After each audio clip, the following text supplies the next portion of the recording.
Cinema മലയാളികൾക്ക് ഇഷ്ടമാണ്, സിനിമാക്കാരിയും ഇഷ്ടമാണ്.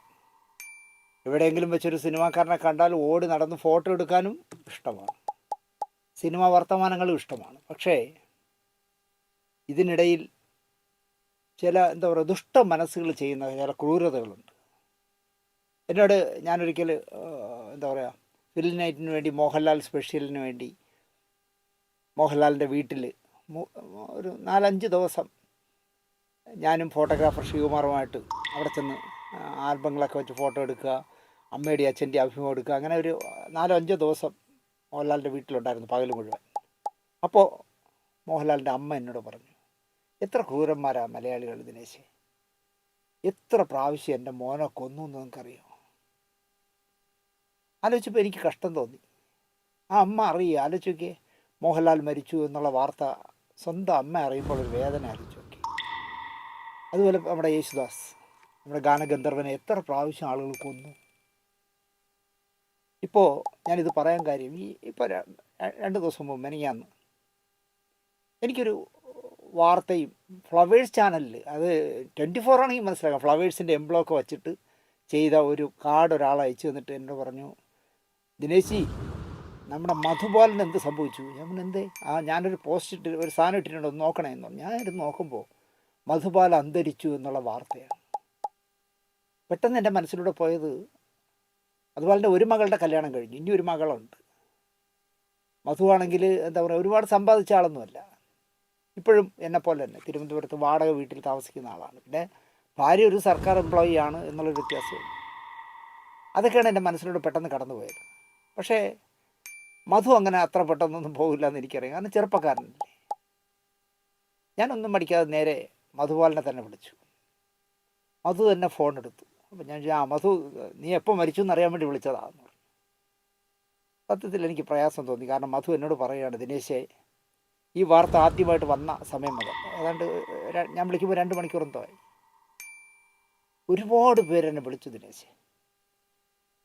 ഞാൻ ജീവനോടെ ഇരിപ്പുണ്ടെന്ന് ഞാൻ തന്നെ പറയേണ്ട ഒരു അവസ്ഥയാണ്. പക്ഷേ എങ്കിലും എനിക്ക് സന്തോഷമുണ്ട്, കാരണം ഞാൻ ഒരിക്കലും പ്രതീക്ഷിക്കാത്ത ചില സുഹൃത്തുക്കൾ, ചില എഴുത്തുകാർ, ചില രാഷ്ട്രീയക്കാരൊക്കെ എൻ്റെ നമ്പറിൽ തപ്പിയെടുത്ത് വിളിക്കുക എന്ന് പറയുമ്പോൾ, ഞാനിപ്പോൾ അത്ര മോശക്കാരനല്ല, ഞാൻ മരിച്ചാൽ അന്വേഷിക്കാൻ ആളുണ്ട് എന്നെനിക്ക് മനസ്സിലായി ദിനേശ് എന്ന് പറഞ്ഞ് കുറേ നേരം സംസാരിച്ചു. ഞാൻ പറഞ്ഞു, മധു, ഇതിൻ്റെ ആദ്യത്തെ സോഴ്സ് കണ്ടുപിടിച്ചാൽ അയാളുടെ പേരിൽ ഒരു കേസ് കൊടുക്കല്ലേ ദിനേശ്. ആര് ദിനേശ് അതൊക്കെ മെനക്കെടാൻ പോണേ? നമ്മൾ സൈബർ സെല്ലിൽ കയറി ഇറങ്ങി ഇതാദ്യമായിട്ട് ഈ വാർത്ത പുറത്തു വിട്ടത് ആര് എന്നൊക്കെ നോക്കി ചെയ്യണ്ടേ? എനിക്ക് കഷ്ടം തോന്നി. ഇങ്ങനെ ഒരാൾ മരിച്ചു എന്ന് പറഞ്ഞൊരു വാർത്ത ഇട്ടുകൊണ്ട് ഇടുന്ന ആളിന് എന്ത് ഗുണം കിട്ടാനാണ്? അതൊരു സാഡിസം മനസ്സിലുള്ളവർക്ക് മാത്രമേ അങ്ങനെ ചെയ്യാൻ കഴിയില്ലേ? പച്ചയായി ജീവിച്ചിരിക്കുന്നൊരു മനുഷ്യനെ, അല്ലെങ്കിൽ സമൂഹത്തിൽ ആർക്കും വേദനിപ്പിക്കാതെ ജീവിക്കുന്നൊരു മനുഷ്യനെ, അല്ലെങ്കിൽ 10 പേരറിയുന്നൊരു മനുഷ്യനെ കൊല്ല ചെയ്യുന്ന ഒരു രീതി. ഇനിയെങ്കിലും ഈ പ്രോഗ്രാം കാണുന്നവർ അത്തരം ആരെങ്കിലുമൊക്കെ പരിചയമുണ്ടെങ്കിൽ അവരോട് പറയുക, അങ്ങനെ ചെയ്യരുത് എന്ന് പറയണമെന്ന് പറയാനാണ് ഞാൻ മധുവിനെ പറഞ്ഞു. മധു, എന്തായാലും നീ ഒരിക്കൽ മരിച്ചതുകൊണ്ട് ഇനി ഒരുപാട് കാലം നീ ജീവിച്ചിരിക്കും എന്ന് ഞാൻ മധുവിന് ആശംസ നേർന്നു. എന്തായാലും മലയാളി കാണിക്കുന്ന ഒരു വലിയ മോശത്തരമാണിത്, ജീവിച്ചിരിക്കുന്നവരെ കൊല്ലുന്നത്. അത്രേ ഇതിനെപ്പറ്റി പറയാനുള്ളൂ. ഞാനിന്ന് അവതരിപ്പിക്കുന്ന വിഷയം കലാഭവൻ മണിയെക്കുറിച്ചാണ്. അപ്പോൾ സ്വാഭാവികമായിട്ടും കലാഭവൻ മണിയെക്കുറിച്ച് ദിനേശ് പറയുന്നു എന്ന് പറയുമ്പോൾ നിങ്ങൾ വിചാരിക്കും മണിയുമായിട്ടുള്ള മാനസികമായ അകൽച്ച അല്ലെങ്കിൽ ഉടക്കുകൊണ്ട് ദിനേശ് എന്തോ മണിയെപ്പറ്റി വീണ്ടും ചീത്ത പറയാനായിരിക്കും എന്ന് വിചാരിക്കും. ഞാൻ മണിയെ ചീത്ത വിളിക്കില്ല, കാരണം മണി ഒരു നല്ല തികഞ്ഞ കലാകാരനാണ്. ഏതർത്ഥത്തിൽ നോക്കിയാലും, അത് വളർന്നു വന്ന സാഹചര്യത്തിലായാലും, അയാൾ വിവിധ മേഖലകളിൽ സ്വന്തം കയ്യൊപ്പ് ചാർത്തിയതായാലും, അയാൾ തീർച്ചയായിട്ടും മലയാളത്തിൻ്റെ ഒരു മുത്ത് തന്നെയായിരുന്നു. പക്ഷേ അയാളുടെ കൂടി പിടിപ്പുകേട് കൊണ്ട് അല്ലെങ്കിൽ സ്വഭാവ രീതി കൊണ്ട് അയാൾ നേരത്തെ പോയത് എന്ന് ഞാൻ വിശ്വസിക്കുന്ന ഒരാളാണ്. താഴേക്കടയിൽ നിന്ന് വളർന്നു വന്ന് ലക്ഷങ്ങളും കോടികളും ഉണ്ടാക്കുന്ന ഒരു അവസ്ഥ എത്തുമ്പോൾ നമ്മൾ ശ്രദ്ധിക്കണം. നമ്മുടെ കൂടെ കുറേ ഇർത്തുകൾ കൂടും, അവന്മാരെല്ലാം കൂടി നമ്മളെ കൊല്ലും, അകാലത്തിൽ കൊല്ലും എന്നുള്ളൊരു ബോധം ഉണ്ടായിരുന്നുവെങ്കിൽ മണി ഇപ്പോഴും ജീവിച്ചിരുന്നതിനെ എന്ന് വിശ്വസിക്കുന്ന ഒരാളാണ് ഞാൻ. അതിനി അല്ല, അങ്ങനെയല്ല, അത് നിങ്ങൾ ദേഷ്യം കൊണ്ട് പറയണമെന്ന് പറഞ്ഞാലൊന്നും ഞാൻ അംഗീകരിച്ചു തരില്ല. മണി ഒരു ശുഷ്കാന്തി കാണിച്ചിരുന്നെങ്കിൽ, എന്നെ വിശ്വസിച്ച് എൻ്റെ കൂടെ ഒരു ജീവിതം തുടങ്ങിയ ഒരു ഭാര്യയും പൊന്നുപോലുള്ളൊരു മോളും എനിക്കുണ്ടെന്നുള്ള ബോധമെങ്കിലും ഉണ്ടായിരുന്നെങ്കിൽ മണി ഇപ്പോഴും ജീവിച്ചിരുന്നതിനെ എന്ന് വിശ്വസിക്കുന്ന ഒരാളാണ് ഞാൻ. എത്ര പ്രകോപനം, എത്ര പ്രോത്സാഹിപ്പിച്ചാലും വഴിതെറ്റില്ല എന്നാണ് എൻ്റെ വിശ്വാസം. അപ്പോൾ എൻ്റെ മരിച്ചുപോയ എൻ്റെ അനുജൻ നന്നായിട്ട് മദ്യപിക്കുമായിരുന്നു. ഞാൻ ഒരുപാട് എപ്പിസോഡ് ഒളിക്കാതെ പറഞ്ഞിട്ടുണ്ടല്ലോ. ഇവൻ്റെ മദ്യപാനത്തെക്കുറിച്ച് അല്ലെങ്കിൽ മദ്യപാനത്തിന് ശേഷം അവൻ കാണിച്ചിട്ടുള്ള എന്തെങ്കിലും വിക്രികൾ വന്ന് ഞാൻ വീട്ടിൽ പറയുമ്പോൾ എൻ്റെ അമ്മ പറയും, നശിച്ച കൂട്ടാണ് അവനെ നശിപ്പിക്കുന്നത്. ഒരു കൂട്ടുകാർക്കും നശിപ്പിക്കാൻ പറ്റില്ല. ഞാൻ നശിക്കും എന്ന് ഞാൻ തീരുമാനിക്കാതെ ഒരു കൂട്ടുകാർ വിചാരിച്ചാലും എന്നെ നശിപ്പിക്കാൻ കഴിയില്ല. ഞാൻ അമ്മയോട് അതിനെപ്പോഴും വഴക്ക് കൂടുമായിരുന്നു. അങ്ങനെയാണെങ്കിൽ നശിക്കേണ്ടത് ഞാനായിരുന്നു, അവനല്ല. കാരണം നന്നായിട്ട് മദ്യപിക്കുന്ന, നന്നായിട്ട് പുകവലിക്കുന്ന, എല്ലാ വഴിവിട്ട ശീലങ്ങളും ഉള്ള ആൾക്കാരുമായിട്ടായിരുന്നു സിനിമയിൽ എനിക്ക് സംസർഗം. എന്താ ഞാൻ പിന്നെ അങ്ങനെ വഴി തെറ്റാത്തത്? അപ്പോൾ നമ്മൾ തെറ്റണം എന്ന് തീരുമാനിച്ചാൽ മാത്രമേ, അല്ലാതെ കൂട്ടുകാരുടെ തലയിൽ കൊണ്ട് വയ്ക്കുന്നത് ശരിയല്ല എന്ന് പറയും. ഞാൻ മണിയുടെ കാര്യത്തിലും അത് തന്നെ പറയും. മണി അച്ഛൻ ജോലി ചെയ്തിരുന്ന എത്രയോ സ്ഥലം വാങ്ങി, പാടി എന്ന് പറഞ്ഞൊരു സ്ഥലം ഉണ്ടാക്കിയിട്ടിട്ട് അവിടെ അതിഥികളെ സ്വീകരിക്കാനായിട്ടൊരു ഹട്ടൊക്കെ ഉണ്ടാക്കിയിട്ടിട്ട് അവിടെ വരുന്ന ഈ കൂതറകളെല്ലാം വിളിച്ചിരുത്തി ആഘോഷിച്ചത് തന്നെയാണ് മണിയുടെ അകാലത്തിലെ വിയോഗമെന്ന് ഞാൻ പറയുന്നു. തൊട്ടപ്പുറത്ത് ഭാര്യയും മകളും ഉണ്ടെന്നുള്ള ബോധം ഉണ്ടെങ്കിൽ അങ്ങനെ ചെയ്യുമോ? എന്തായാലും പോയില്ലേ. ഇനി നമ്മൾ അയാളെ പറ്റി കൂടുതൽ പറയണ്ട. പറഞ്ഞാൽ പറയും എൻ്റെ പഴയ വൈരാഗ്യം ഞാൻ വീണ്ടും വീണ്ടും തീർക്കുകയാണെന്ന്. ഞാനിന്ന് മണിയെക്കുറിച്ച് സംസാരിക്കുന്നതിന് മുമ്പ് ആമുഖമായിട്ട് ചില കാര്യങ്ങൾ പറയാം. ഇപ്പോൾ സംസ്ഥാന അവാർഡ്, നമ്മൾ അവാർഡുകളെക്കുറിച്ച് ഇപ്പോൾ 2-3 എപ്പിസോഡ് ചെയ്തുകൊണ്ട് നിങ്ങൾക്കെല്ലാം നല്ല ബോധം കാണും. 1969 സംസ്ഥാന സർക്കാർ അവാർഡ് കൊടുക്കാൻ തീരുമാനിക്കുന്നത്, ചലച്ചിത്ര അവാർഡ്. ആദ്യത്തെ അവാർഡ് സത്യമാഷിനാണ് കിട്ടിയത്. കടൽപ്പാലം എന്ന് പറഞ്ഞ സിനിമയിൽ നാരായണ കൈമൾ എന്ന് പറഞ്ഞ ജസ്റ്റിസ്, കാഴ്ച പോയ ജസ്റ്റിസ് നാരായണ കൈമൾ ട്രീറ്റ്മെൻറ്റിൻ്റെ ഭാഗമായി കാഴ്ച തിരിച്ചു കിട്ടിയിട്ടും കാഴ്ച തിരിച്ചു കിട്ടിയത് പുറത്ത് കാണിക്കാതെ വീട്ടിൽ മക്കൾ കാണിക്കുന്ന കൊള്ളരുതായ്മകൾ കണ്ടു നിൽക്കേണ്ടി വരുന്ന ഹതഭാഗ്യനായ അച്ഛൻ. അതിനാണ് ആദ്യമായിട്ട് സത്യമാഷിന് സംസ്ഥാന അവാർഡ് കിട്ടുന്നത്. മലയാളത്തിലെ ആദ്യത്തെ സംസ്ഥാന അവാർഡ് സത്യമാഷിന് 1969 കടൽപ്പാലം എന്ന് പറഞ്ഞ സിനിമയിൽ അഭിനയത്തിനാണ് കിട്ടിയത്. 1970 ശരിക്കും പറഞ്ഞാൽ സത്യമാഷിന് കിട്ടേണ്ട ഒരു അവാർഡാണ്.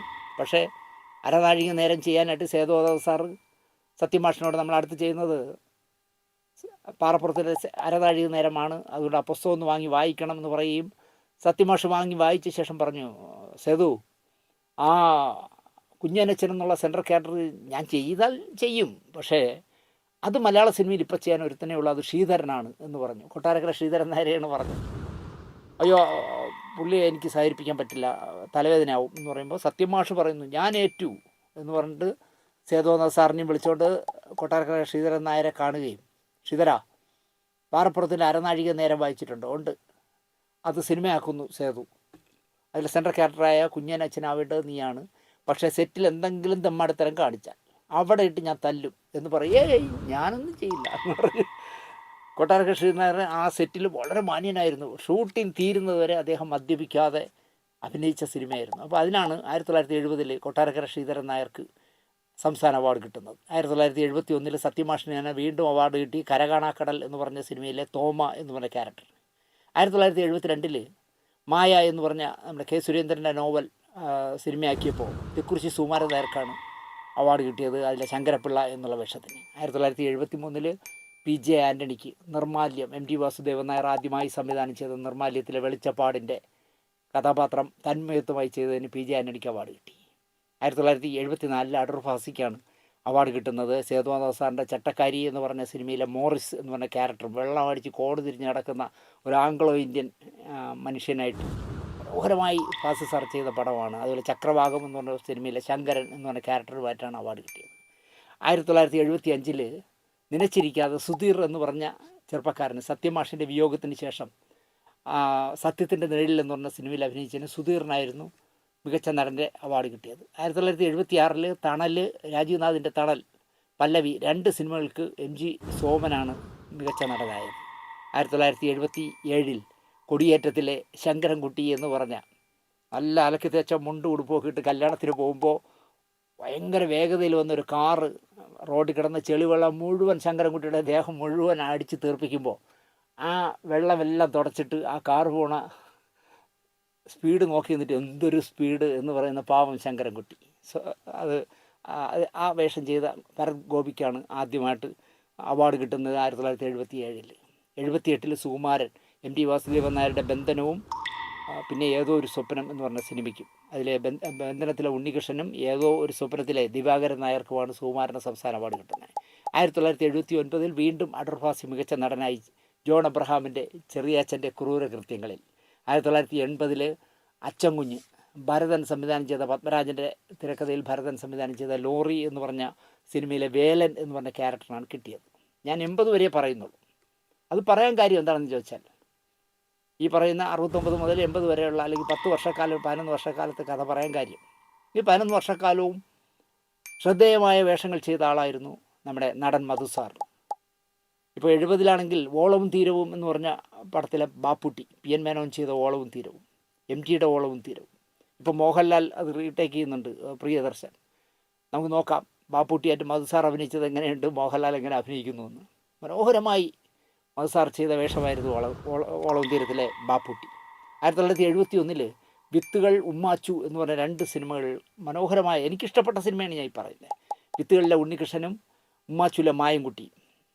1972 അടൂർ ഗോപാലകൃഷ്ണൻ്റെ സ്വയംവരത്തിൽ വിശ്വൻ, ആ സ്വയംവരത്തിൽ അഭിനയിച്ച നടിക്ക് ശാരദയ്ക്ക് തന്നെ സംസ്ഥാന അവാർഡ് കിട്ടിയപ്പോഴും മധുസാറിനെ പരിഗണിച്ചതേയില്ല. 1970 ഏണിപ്പടികൾ എന്ന് പറഞ്ഞ തകഴിയുടെ ഏണിപ്പടികൾ സിനിമയായപ്പോൾ അതിലെ വിശ്വനാഥ കേശവപിള്ള എന്നുള്ള വേഷവും, ചെണ്ട എന്ന് പറഞ്ഞ സിനിമയിലെ ചെണ്ട വിദ്വാനായ അപ്പുവും, നഖങ്ങൾ എന്ന് പറഞ്ഞ സിനിമയിലെ ശങ്കരൻകുട്ടി, 3 മനോഹരമായ വേഷങ്ങളായിരുന്നു. 1974 സാർ തന്നെ, മധുസാർ തന്നെ സംവിധാനം ചെയ്ത മാന്യശ്രീ വിശ്വാമിത്രൻ എന്ന് പറഞ്ഞ സിനിമയിലെ മാർത്താണ്ഡൻ തമ്പി, നല്ല ഹ്യൂമറായിട്ട് മനോഹരമായി ചെയ്ത വേഷമായിരുന്നു മാർത്താണ്ഡൻ തമ്പി. 1975 മധുസാർ തന്നെ സംവിധാനം ചെയ്ത കാമം ക്രോധം മോഹം എന്ന് പറഞ്ഞ സിനിമയിലെ വിൻസെൻറ്റ്. 1976 നെഞ്ചിലൊരാലയം എന്ന് പറഞ്ഞ തമിഴ് സിനിമ റീമേക്ക് ചെയ്ത, മെർലാൻഡ് റീമേക്ക് ചെയ്ത ഹൃദയം ഒരു ക്ഷേത്രത്തിലെ ഡോക്ടർ രമേശ്.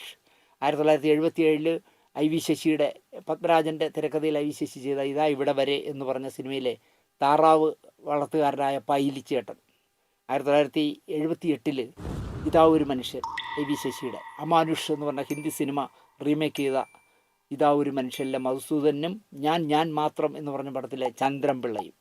1979 വേനലൊരു മഴ, അതും രജനീകാന്തിനെയും ശരത് ബാബുവിനെയും വെച്ച് മഹേന്ദ്രൻ സംവിധാനം ചെയ്ത മുള്ളും മലരും എന്ന് പറഞ്ഞ തമിഴ് സിനിമയുടെ റീമേക്കായിരുന്നു, അതിലെ വാസു. 1980 IV ശശിയുടെ മീൻ എന്ന് പറഞ്ഞ സിനിമയിലെ കുര്യാക്കോസ് മുതലാളിയും, അകലങ്ങളിൽ അഭയം എന്ന് പറഞ്ഞ JC സാർ എൻ്റെ ഗുരുനാഥൻ ചെയ്ത സിനിമയിലെ ജസ്റ്റിസ് രഘുരാമൻ എന്ന് പറഞ്ഞ വേഷവും ചെയ്തു. ഇതൊക്കെ സംസ്ഥാന അവാർഡുകൾ വാങ്ങാവുന്ന ശക്തമായ വേഷങ്ങളായിരുന്നു. പക്ഷേ ഈ പറഞ്ഞ 1969 മുതൽ 1980 വരെ ഒരു അവാർഡും, 80 എന്നല്ല, സംസ്ഥാന അവാർഡ് ഒരിക്കലും മധുസാറിന് കിട്ടിയിട്ടില്ല. പക്ഷേ ഒരിടത്ത് പോലും മധുസാർ എനിക്കൊരു സംസ്ഥാന അവാർഡ് തരാതെ, സംസ്ഥാന ജൂറി അല്ലെങ്കിൽ സംസ്ഥാന സർക്കാരുകൾ, മാറി മാറി വന്ന സർക്കാരുകൾ എനിക്കൊരു അവാർഡ് തന്നിട്ടില്ല എന്നുള്ളൊരു പരാതിയെ JC സാർ പറഞ്ഞിട്ടില്ല. ഇങ്ങനെ പറയാൻ കാര്യം എന്ന് വെച്ചാൽ 1999 മണി അഭിനയിച്ച വാസന്തിയും ലക്ഷ്മി എന്ന് പറഞ്ഞ സിനിമ തിയേറ്ററിലെത്തുന്നത്. രാമു എന്ന് പറഞ്ഞൊരു അന്ധനായിട്ട് മനോഹരമായി മണി ചെയ്ത വേഷം. അപ്പോൾ 1999 സിനിമാ അവാർഡുകളെ പരിശോധിച്ചാൽ ജയരാജ് സംവിധാനം ചെയ്ത കരുണമായിരുന്നു മികച്ച ചിത്രം. അതിൽ ആ കർണത്തിലെ നായകൻ എന്ന് പറഞ്ഞാൽ വാവച്ചൻ, കാണുമ്പോൾ നമുക്ക് അതിശയം തോന്നി, ഈ മനുഷ്യനെ വെച്ച് എങ്ങനെ ഇത് ഷൂട്ട് ചെയ്തു. രണ്ടാമത്തെ ചിത്രമായി തിരഞ്ഞെടുത്തത് TK രാജീവ് കുമാർ സംവിധാനം ചെയ്ത, B ഉണ്ണികൃഷ്ണൻ ആദ്യമായിട്ട് തിരക്കഥ എഴുതിയ ജലമർമ്മരം എന്ന് പറഞ്ഞ സിനിമയായിരുന്നു. അത് പരിസ്ഥിതിയുമായി ബന്ധപ്പെട്ട, അല്ലെങ്കിൽ എൻഡോസൾഫനുമായിട്ടൊക്കെ ബന്ധപ്പെട്ടൊരു വളരെ സീരിയസ് ആയ ഒരു സബ്ജക്റ്റായിരുന്നു. ആ വർഷത്തെ മികച്ച നടൻ എന്ന് പറയുന്നത് മോഹൻലാലായിരുന്നു, വാനപ്രസ്ഥത്തിലെ കഥകളി വിദ്വാൻ്റെ വേഷം ചെയ്തതിന്. രണ്ടാമത്തെ നടൻ MR ഗോകുമാർ ആയിരുന്നു, ഗോപാലൻ നായരുടെ താടി എന്നായിരുന്നു ആ സിനിമയുടെ പേര്. തിരക്കഥയാണെങ്കിൽ B ഉണ്ണികൃഷ്ണനും TK രാജീവ് കുമാറും കൂടി പങ്കിട്ടു ജലമർമ്മരത്തിൽ. കലാമേന്മയ്ക്കും ജനപ്രീതിക്കുമുള്ള ആ വർഷത്തെ അവാർഡ് കിട്ടുന്നത് വീണ്ടും ചില വീട്ടുകാര്യങ്ങൾ എന്ന് പറഞ്ഞ സത്യനന്ദിക്കാട് ലോഹിതദാസിൻ്റെ തിരക്കഥയിൽ ചെയ്ത സിനിമയ്ക്കായിരുന്നു. പ്രത്യേക പുരസ്കാരമായിരുന്നു കലാഭവൻ മണിക്ക് കൊടുത്തത്, വാസന്തിയും ലക്ഷ്മിയും പിന്നെ ഞാനും എന്ന് പറഞ്ഞ പടത്തിലെ രാമോട്ട് അഭിനയിച്ചു. ആ വർഷത്തെ ജൂറി പറഞ്ഞ റിപ്പോർട്ട് എന്താണെന്ന് ചോദിച്ചാൽ, മലയാള സിനിമകൾ 2 വ്യത്യസ്തമായ ധാരകളിലൂടെ രൂപപ്പെടുന്നു. സ്ഥിരം ശൈലിയിലുള്ളതും വൻതുക മുതൽ മുടക്ക് ആവശ്യമുള്ളതും കയ്യിൽ ഒതുങ്ങാത്തതുമായ ചിത്രങ്ങളാണ് ഒരു വിഭാഗം. മറുവശത്ത് പുത്തൻ പ്രമേയങ്ങൾ, സാങ്കേതിക തികവ്, പുതിയ കണ്ടെത്തലുകൾ, പരീക്ഷണ ചിത്രങ്ങളൊക്കെയാണ് മറുവശത്ത്. ഈ 2 ധാരകളിലൂടെയാണ് മലയാള സിനിമ പൊയ്ക്കൊണ്ടിരിക്കുന്നതെന്ന് 1999 സിനിമകൾ കണ്ടപ്പോൾ ജൂറിക്ക് തോന്നി. പക്ഷേ ഇതിൻ്റെ ഇടയിൽ ഒരുപാട് കച്ചവട സിനിമകൾ വരുന്നത് ജൂറി കണ്ടിട്ടില്ലല്ലോ, അതുകൊണ്ടായിരിക്കും അത് പറയാത്തത്. 1999 മത്സരിച്ച നല്ല സിനിമകൾ ഏതൊക്കെയെന്ന് ചോദിച്ചാൽ ഞാൻ പറയും ഈ പറഞ്ഞ കരുണം, ജലമർമ്മരം, വാനപ്രസ്ഥം, വീണ്ടും ചില വീട്ടുകാര്യങ്ങൾ, ഗോപാലൻ നായരുടെ താടി, അരയന്നങ്ങളുടെ വീട്, കുരുതിപ്പൂക്കൾ, പുനരധിവാസം, അങ്ങനെ ഒരു അവധിക്കാലത്ത്, നിറം, ഋഷിവംശം, ഗർഷോം മുതലായ നല്ല കുറേ സിനിമകൾ മത്സരിച്ചിരുന്നു. അതുപോലെ തന്നെ വേണമെങ്കിൽ ജനപ്രിയ ചിത്രത്തിന്, നന്നായിട്ട് ഓടിയ ചിത്രത്തിന് കൊടുക്കുന്ന അവാർഡ് ഇപ്പോൾ വീണ്ടും ചില വീട്ടുകാര്യങ്ങൾക്കാണ് കൊടുത്തത്. പക്ഷെ വേണമെങ്കിൽ നിറമുണ്ടായിരുന്നു, കമലിൻ്റെ നിറം, പ്രിയദർശൻ്റെ മേഘം, പല്ലാവൂർ നാരായണൻ, ഫ്രണ്ട്സ്, ചന്ദ്രനുക്കുന്ന ദിക്കിൽ, ഇംഗ്ലീഷ് മീഡിയം, കണ്ണെഴുതി പൊട്ടും തൊട്ട്, ഋഷിവംശം മുതലായ സിനിമകൾ ആ വർഷം ഇറങ്ങിയതാണ്. മികച്ച നടിയായി സംയുക്ത വർമ്മയാണ് 99 തിരഞ്ഞെടുക്കപ്പെട്ടത്. പക്ഷേ കണ്ണെഴുതി പൊട്ടും തൊട്ട് എന്ന് പറഞ്ഞ സിനിമയിലെ മഞ്ജു വാര്യരുടെ വേഷം മോശമായിരുന്നെന്ന് ആരെങ്കിലും പറയും? ആരും പറയില്ല. അതുപോലെ തന്നെ അരയന്നങ്ങളുടെ വീടിലെ ലക്ഷ്മി ഗോപാലസ്വാമിയുടെ വേഷം മനോഹരമായി ചെയ്ത വേഷമായിരുന്നു. അതുപോലെ വാനപ്രസ്ഥത്തിൽ മോഹൻലാലിൻ്റെ നായികയായി വന്ന സുഹാസിനി നന്നായിട്ട് പെർഫോം ചെയ്ത പടങ്ങളായിരുന്നു. പക്ഷേ ഒരാളും പരാതി പറഞ്ഞില്ല, സംയുക്തയ്ക്ക് അവാർഡ് കൊടുത്തത് ശരിയായില്ല, എനിക്കാണ് കിട്ടേണ്ടതെന്ന് ഈ പറഞ്ഞ ഒരു നടിമാരും പറഞ്ഞില്ല. അതുപോലെ തന്നെ ജനപ്രിയ ചിത്രമായി അല്ലെങ്കിൽ കലാമൂല്യവും ജനപ്രിയ ചിത്രവുമായി വീണ്ടും ചില വീട്ടുകാര്യങ്ങൾ തിരഞ്ഞെടുക്കുമ്പോൾ ഫ്രണ്ട്സ് പോലെ കോടികൾ വാരിയെടുത്ത സിനിമകളുണ്ടായിരുന്നു. പക്ഷെ അവരാരും ഒരു പരാതിയും പറയാൻ പോയില്ല എന്നുള്ളതാണ്. ജൂറി ആണെങ്കിലോ, ജൂറിയുടെ ചെയർപേഴ്സൺ എന്ന് പറയുന്നത് സായ് പഞ്ചരപ്പൈ എന്ന് പറഞ്ഞ സംവിധായികയായിരുന്നു. അവർ 21 സിനിമകൾ സംവിധാനം ചെയ്തിട്ടുണ്ട്. അതുപോലെ തന്നെ അവർ ചെയ്യുന്ന സിനിമകളുടെ തിരക്കഥാകൃത്തും സായി പഞ്ചരപ്പയ്യനായിരുന്നു. സ്പർശ്, കഥ, ചാസ്മേ ബുദ്ധൂർ, ദിശ എന്ന് പറഞ്ഞ 4 സിനിമകൾക്ക് അവർ ദേശീയ അവാർഡുകൾ, സംവിധാനം ചെയ്ത 4 സിനിമകൾക്ക് ദേശീയ അവാർഡുകൾ വാങ്ങി. 2 ഫിലിം ഫെയർ അവാർഡ് വാങ്ങി. 2006 രാജ്യം പത്മഭൂഷൺ നൽകി സായി പഞ്ചരപ്പയ്യെ ആദരിച്ചു. ഇതാണ് ജൂറി ചെയർപേഴ്സൺ. എന്നാൽ അതിൽ ജൂറി മെമ്പർമാർ ആരൊക്കെയായിരുന്നു? ഒന്ന് KS സേതുമാധവൻ, ഒരാളുടെയും വിട്ടുവീഴ്ചയില്ലാത്ത കർക്കശക്കാരനായ മനുഷ്യനാണ് സേതു സാറെന്ന് ഞാൻ പറഞ്ഞു തരേണ്ട കാര്യമില്ല. ഞാൻ മുമ്പ് പല കഥകളിലും പറഞ്ഞിട്ടുണ്ട്. ഷൂട്ടിൽ ലൊക്കേഷനിൽ പോലും ആവശ്യമില്ലാത്ത ഒരാൾ വന്നു നിന്നാൽ എന്താ പുറത്തേക്ക് പോകും എന്ന് പറയുന്ന അത്രയും പട്ടാളച്ചിട്ടയുള്ള സേതുമാധവൻ സാറാണ് ഒരു ജൂറി മെമ്പറായിരുന്നത്. പിന്നെ നമ്മുടെ രാജാമണിയുടെ അച്ഛൻ BA ചിദംബരനാഥ്, സംഗീത സംവിധാന രംഗത്ത് എന്താ പറയുക മനോഹരമായ പാട്ടുകൾ ചെയ്ത BA ചിദംബരനാഥ്. S കോന്നനാട്ട്, സ്വാമിയേട്ടൻ എന്ന് വിളിക്കുന്ന കലാസംവിധായകൻ. ഫരീദ് ഹാഷ്മി, ലെനിൻ രാജേന്ദ്രൻ, B രവീന്ദ്രനായിരുന്നു മെമ്പർ സെക്രട്ടറി. ഇതിലാരെയെങ്കിലും നമുക്ക് ഇയാൾ ഇതിലുണ്ടാവും, ഇയാൾ ഈ ജൂറിയൊക്കെ ആവാനുള്ള യോഗ്യതയുണ്ടോ എന്ന് ചോദിക്കാവുന്ന ഒരാളും ഈ പറഞ്ഞ ലിസ്റ്റിലില്ല. അത് ചെയർപേഴ്സൺ ആയാലും ശരി, സേതുമാധവൻ സാർ മുതൽ ലെനിൻ രാജേന്ദ്രൻ വരെയുള്ള ഒരാളിനെയും നമുക്ക് മോശം പറയാൻ കഴിയില്ല. അവരായിരുന്നു 1999 ജൂറി.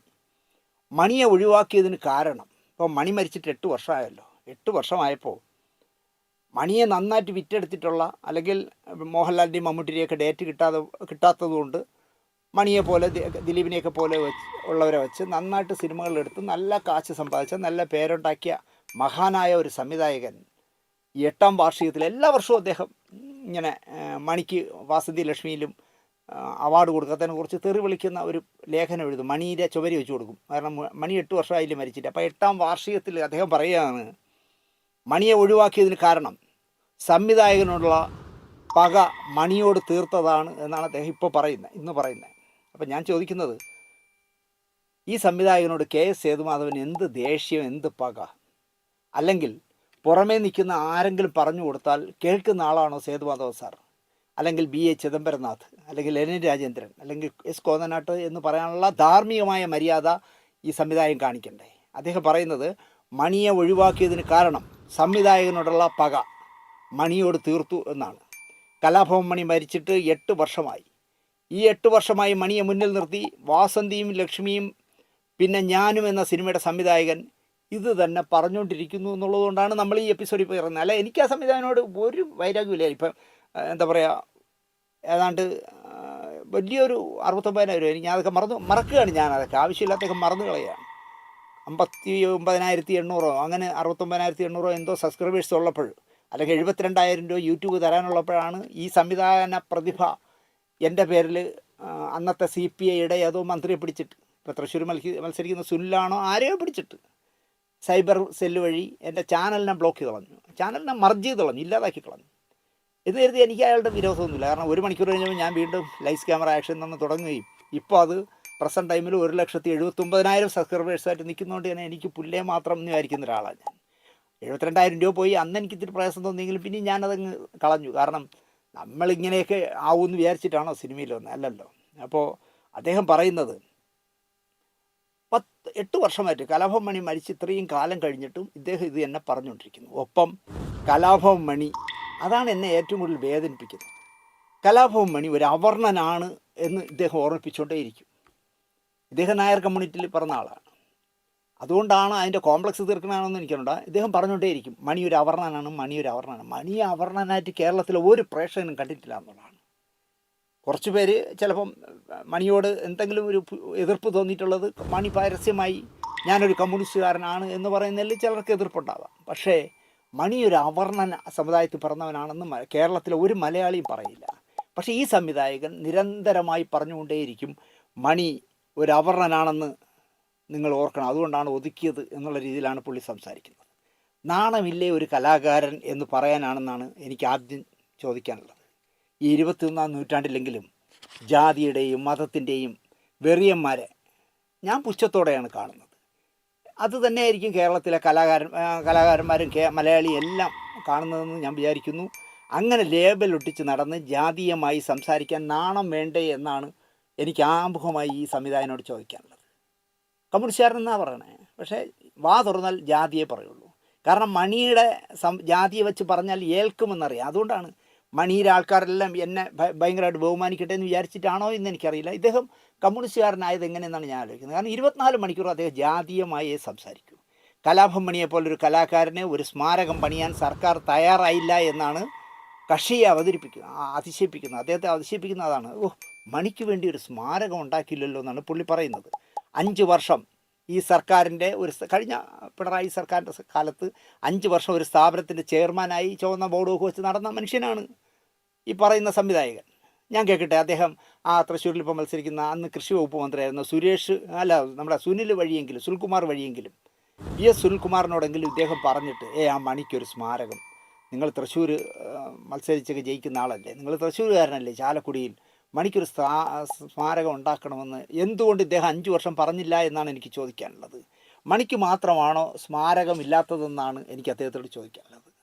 അഭിനേതാവ് എന്ന നിലയിൽ ആദ്യമായി രാജ്യത്തിൻ്റെ പത്മ പുരസ്കാരം വാങ്ങിത്തന്ന പത്മഭൂഷൺ ഒരു സിനിമാ നടൻ ആദ്യമായി മലയാളത്തിൽ കിട്ടുന്നത് തെക്കുറിശ്ശി സുകുമാരൻ നായർക്കാണ്.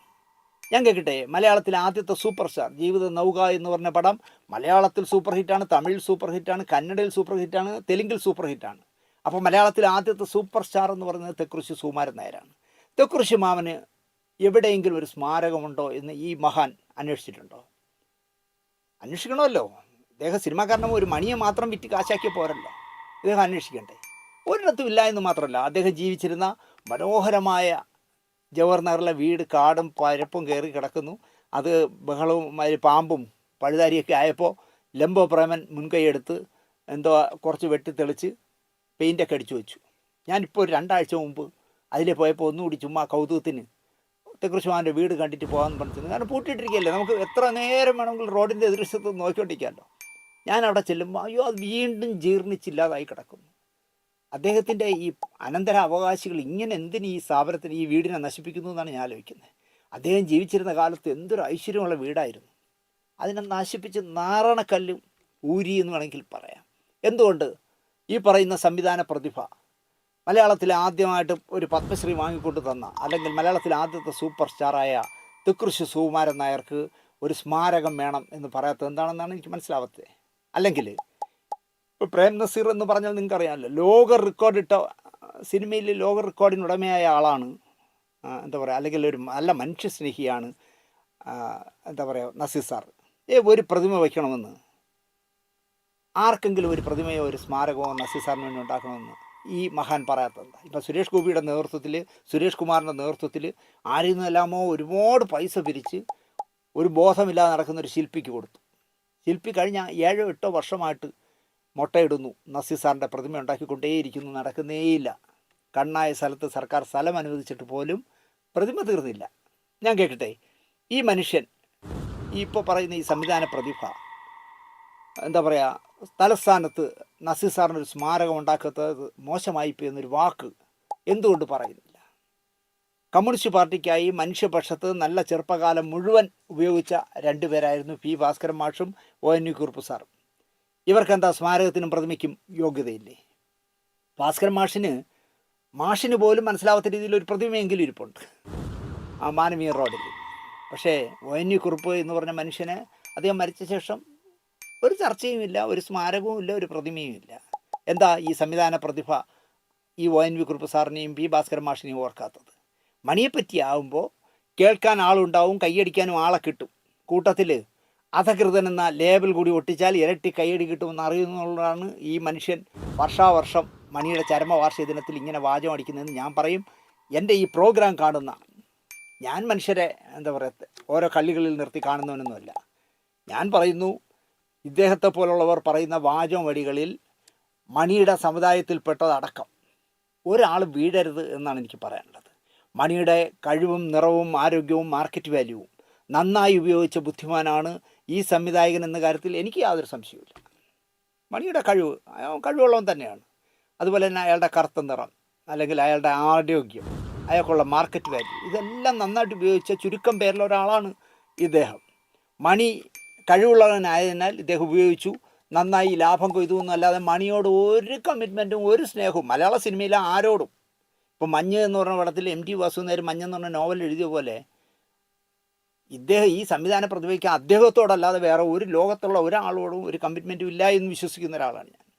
അത് ഞാൻ മുമ്പ് പല കഥകളിലും നിങ്ങളുടെ പറഞ്ഞിട്ടുണ്ട്. കാരണം എൻ്റെ പടത്തിൻ്റെ സെറ്റിൽ നിന്ന് മോനെ നിൻ്റെ പടം മുടക്കിക്കൊണ്ട് നീ എനിക്ക് അയച്ചു തരണ്ട, പക്ഷേ നീ ഒരു 3 ദിവസം എനിക്ക് ജഗദീഷ് ശിവകുമാറിനെ വിട്ടു തന്നാൽ കടലിൽ സെറ്റിട്ടിരിക്കുന്ന എൻ്റെ സിനിമ തീർക്കാൻ പറ്റും, പക്ഷേ നിൻ്റെ സിനിമ തടഞ്ഞുകൊണ്ട് നീ അയക്കണ്ട എന്ന് എന്നെ സുഖിപ്പിച്ച് പറയുകയും അതിൽ മണ്ടനായി ഞാൻ വീണു പോവുകയും 3 ദിവസത്തേക്ക് അയച്ചിട്ട് അവസാനം 7ാമത്തെ 8ാമത്തെ ദിവസം ഞാൻ തള്ളയ്ക്ക് വിളിച്ചിട്ടാണ് തിരിച്ചയച്ചു തന്നെ. അങ്ങനത്തെ ഒരു വലിയ മഹാനാണ്. കാരണം സ്വന്തം കാര്യം സിന്ദാബാദിന് വേണ്ടി ഏത് തലത്തിലും താരാൻ തയ്യാറാവുന്ന ഒരു മനുഷ്യനാണ്. എനിക്കതുകൊണ്ട് തന്നെ അയാളോട് ഒരു ബഹുമാനവും ഇല്ല. അതിപ്പോൾ മാറ്റ ഫെഡറേഷൻ പൊളിച്ചതായാലും ശരി, മാറ്റ ഫെഡറേഷനെയും എന്താ പറയുക ഒരു അധികാരഭ്രമം ഉള്ള ഒരാൾ എങ്ങനെയെല്ലാം എന്തെല്ലാം ചെയ്യാൻ പാടില്ലയോ അതൊക്കെ ചെയ്ത് അതിനെ നശിപ്പിച്ച് നാരായണക്കല്ലാക്കിയ ആളും ഇദ്ദേഹം തന്നെയാണ്. എനിക്കതിലും പുള്ളിയോട് പുച്ഛമൊന്നുമില്ല. കാരണം ഇപ്പോൾ ഈ അടുത്ത കാലത്ത് ഒരാളെന്താ പറയുക, ഒരു സിനിമാക്കാരൻ എന്നെ വിളിച്ചോ പറയല്ലേ, ദിനേശേ നിങ്ങളെല്ലാവരും കൂടി ആ മാറ്റ ഫെഡറേഷൻ്റെ ഏകാധിപതിയായ ഒരുത്തനെ ഒതുക്കാനായിട്ട് നിങ്ങൾ ഫെഫ്ക ഉണ്ടാക്കി. ഞാൻ പറഞ്ഞത് ഇപ്പോൾ ഫെഫ്കയുടെ അവസ്ഥ അറിയുമോ? ഞാനില്ല. ഈ പറയുന്ന ഏകാധിപതിയുടെ 10 ഇരട്ടി വരും ഇപ്പോൾ ഇരിക്കുന്ന ഫെഫ്കയുടെ നേതാവായ ഏകാധിപതി. നിങ്ങൾക്കറിയാമോ അയാൾ കാണിക്കുന്ന വേലകൾ? ഞാൻ എനിക്കറിയില്ല, ഞാനതിൽ നിന്നൊക്കെ രാജിവെച്ചല്ല. എന്നാൽ നിങ്ങളത് അറിയണം.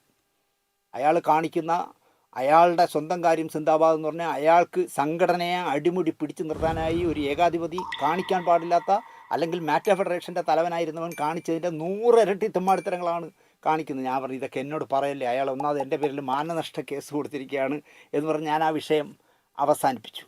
അപ്പോൾ എനിക്ക് പറയാനുള്ളത്, ഈ പറയുന്ന വാസന്തിയും ലക്ഷ്മിയും പിന്നെ ഞാനിനെക്കുറിച്ചാണ് ഞാൻ സംസാരിക്കാൻ വന്നത്. വാസന്തിയും ലക്ഷ്മിയും പിന്നെ ഞാനും എന്ന് പറഞ്ഞ സിനിമ ഈ സംവിധായകന് എത്ര ലക്ഷങ്ങൾ ഉണ്ടാക്കി കൊടുത്തിരിക്കും എന്ന് ആരെങ്കിലും ചിന്തിച്ചിട്ടുണ്ടോ? അതിൽ നിന്നൊരു വിഹിതം എടുത്ത്, അല്ലെങ്കിൽ ഇപ്പോൾ തന്നെ വാസന്തി ലക്ഷ്മിയും പിന്നെ ഞാനും എന്ന് പറഞ്ഞ പടത്തിൻ്റെ യഥാർത്ഥ കഥാകൃത്ത് ശരചന്ദ്രൻ വയനാടാണ്. എന്നിട്ട് അവനെ പറ്റിച്ചിട്ട് ഇത് തമിഴിൽ കൊടുത്ത് 75 ലക്ഷം രൂപയ്ക്ക് വിറ്റു. എത്ര രൂപ കിട്ടിക്കാണോ അതിൽ നിന്ന്? 3-4 പേര് ചേർന്ന് ഇദ്ദേഹം സംവിധാനം കൂടെ ചേർന്നാണ് നിർമ്മിച്ചിരിക്കുന്നത് ഈ സിനിമ. കേരളത്തിൽ എത്ര ലക്ഷം ഇദ്ദേഹത്തിന് കിട്ടി? ഞാൻ പറയണത് ആ കിട്ടിയതും തമിഴ്നാട്ടിൽ വിറ്റ 75 ലക്ഷം കിട്ടിയതും കൂടെ വെച്ചിട്ട് അദ്ദേഹം അതിൽ നിന്നൊരു വിഹിതം എടുത്ത് ഈ പടത്തിലെ നായകനായിരുന്ന വാസന്തിയിൽ ലക്ഷ്മി പിന്നെ ഞാനും എന്ന് പറഞ്ഞ സിനിമയിലെ നായകനായിരുന്ന മണിക്ക് വേണ്ടി ഞാനിതാ ഒരു സ്മാരകം, അല്ലെങ്കിൽ ഞാനിതാ ഒരു പ്രതിമ ഉണ്ടാക്കുന്നു അദ്ദേഹം പറയത്തെന്താ പുളിക്കും? 10 പൈസ ചിലവാക്കില്ല. ഈ വാചകമടി അല്ലാതെ ആരെയും നിന്നല്ല എന്തെല്ലാം അടിച്ചു മാറ്റാൻ നോക്കുമോ, അല്ലാതെ ഈ പ്രതിമയ്ക്ക് വേണ്ടി ഇയാൾ കാശ് മുടക്കുമോ? വേറൊരുത്തൻ്റെ കഥയെ സ്വന്തം കഥയാക്കി മലയാളത്തിൽ കോടികൾ കൊയ്തു എന്ന് മാത്രമല്ല, തമിഴിൽ നിന്ന് 75 ലക്ഷം രൂപയാണ് കഥയുടെ റൈറ്റിന് കിട്ടിയത്. എൻ്റെ അതിൽ പകുതി എടുത്ത് അമ്മയുടെ ഗർഭപാത്രത്തിൽ പിറക്കാതെ പോയ അനിയൻ മണിക്കായി ഇദ്ദേഹം ഒരു പ്രതിമ ഉണ്ടാക്കാത്തത്? വേഷമായിരിക്കും, ഇദ്ദേഹം ഉണ്ടാക്കും. 10 വർഷമായി മണിയെ സർക്കാർ മറന്നു, സ്മാരകമില്ല, പ്രതിമയില്ല എന്ന് വിലപിക്കുമ്പോൾ ന്യായമായും ആരെങ്കിലും ഒരാൾ ഇദ്ദേഹത്തോട് ചോദിക്കണ്ടേ, താങ്കൾ എന്താ ഇങ്ങനെ വാചം അടിക്കുന്നുണ്ടല്ലോ സ്വന്തം അനിയനെ പറ്റി, അപ്പോൾ അയാൾക്കൊരു പ്രതിമ താങ്കൾ എന്താ ഉണ്ടാക്കി കൊടുക്കാത്തതെന്ന് ചോദിക്കണ്ടേ? ഇപ്പോൾ തിരുവനന്തപുരത്ത് നിന്ന് ഇദ്ദേഹം മുങ്ങുമ്പോൾ മൂക്കുമുട്ട കടമായിട്ടാണ് മുങ്ങുന്നത്. അത് കഴിഞ്ഞ് അദ്ദേഹത്തിന് എന്താ പറയുക ഭാഗ്യദേവത കടാക്ഷിച്ചു, ശ്രീനിവാസൻ്റെ രൂപത്തിൽ കടാക്ഷിച്ചു എന്ന് ഞാൻ പറയും. ശിവായി ലഹള മുതൽ ഇദ്ദേഹം ചെയ്ത സിനിമകളിൽ നിന്ന് ഇദ്ദേഹത്തിന് എത്ര കോടി കിട്ടിക്കാണും. അപ്പോൾ എൻ്റെ ചാനൽ അദ്ദേഹം പൂട്ടാൻ വേണ്ടി അദ്ദേഹം കളിച്ച കളി എന്ന് പറയുന്നത്, അദ്ദേഹത്തിൻ്റെ മകനെ വെച്ചൊരു സിനിമ ചെയ്ത് പറ്റിച്ചൊരു പാവത്തിൻ്റെ വീടും കൂടും എല്ലാം നശിപ്പിച്ചതിനെ പറ്റി പറഞ്ഞപ്പോഴാണ് ഇദ്ദേഹം കൊണ്ടൊന്ന് കേസ് കൊടുത്തത്, സൈബർ വഴി എന്നെ ഒതുക്കിയത്. അതുകൊണ്ട് ഞാൻ കൂടുതലൊന്നും പറയുന്നില്ല. സത്യസന്ധമായി ഈ സംവിധായം പറയുമോ, മണി മരിക്കുന്നതിനും വർഷങ്ങൾക്ക് മുമ്പേ തന്നെ ഞാനുമായി മണി പിണങ്ങിയിരുന്നു എന്നുള്ള ഇന്നുവരെ പറഞ്ഞിട്ടില്ല പുള്ളി പറയില്ല. പക്ഷേ മലയാള സിനിമ ഇൻഡസ്ട്രിക്ക് അറിയാം, കലാഭവൻ മണി മരിക്കുന്നതിനും വർഷങ്ങൾക്ക് മുമ്പ് തന്നെ ഇദ്ദേഹവുമായി പിണങ്ങിയിരുന്നു, ഇദ്ദേഹവുമായിട്ട് ഇനി സഹകരിക്കില്ല എന്ന് തീരുമാനിച്ചിരുന്നു. പക്ഷേ ഇദ്ദേഹം അത് പുറത്ത് പറയില്ല. ഇദ്ദേഹം പറയുന്നത്, ഞാൻ അവന് സ്മാരകം പണിഞ്ഞില്ലേ, ചാലക്കുടി ചങ്ങാതി എടുത്തില്ലേ, ഞാൻ എല്ലാ വർഷവും അവന് വേണ്ടി മറ്റുള്ളവരെ തള്ളയ്ക്ക് വിളിക്കുന്നില്ലേ എന്നൊക്കെ ഇദ്ദേഹം പറയും. വാസ്തവത്തിൽ സത്യസന്ധമായി ആണെങ്കിൽ ഇദ്ദേഹം പറയണ്ടേ, ഞാനും മണിയുമായിട്ട് അഭിപ്രായ വ്യത്യാസം ഉണ്ടായിരുന്നു, ഞങ്ങൾ തമ്മിൽ പിണങ്ങിയതിന് ശേഷമാണ് മണി മരിച്ചതെന്ന് പറയണ്ടേ.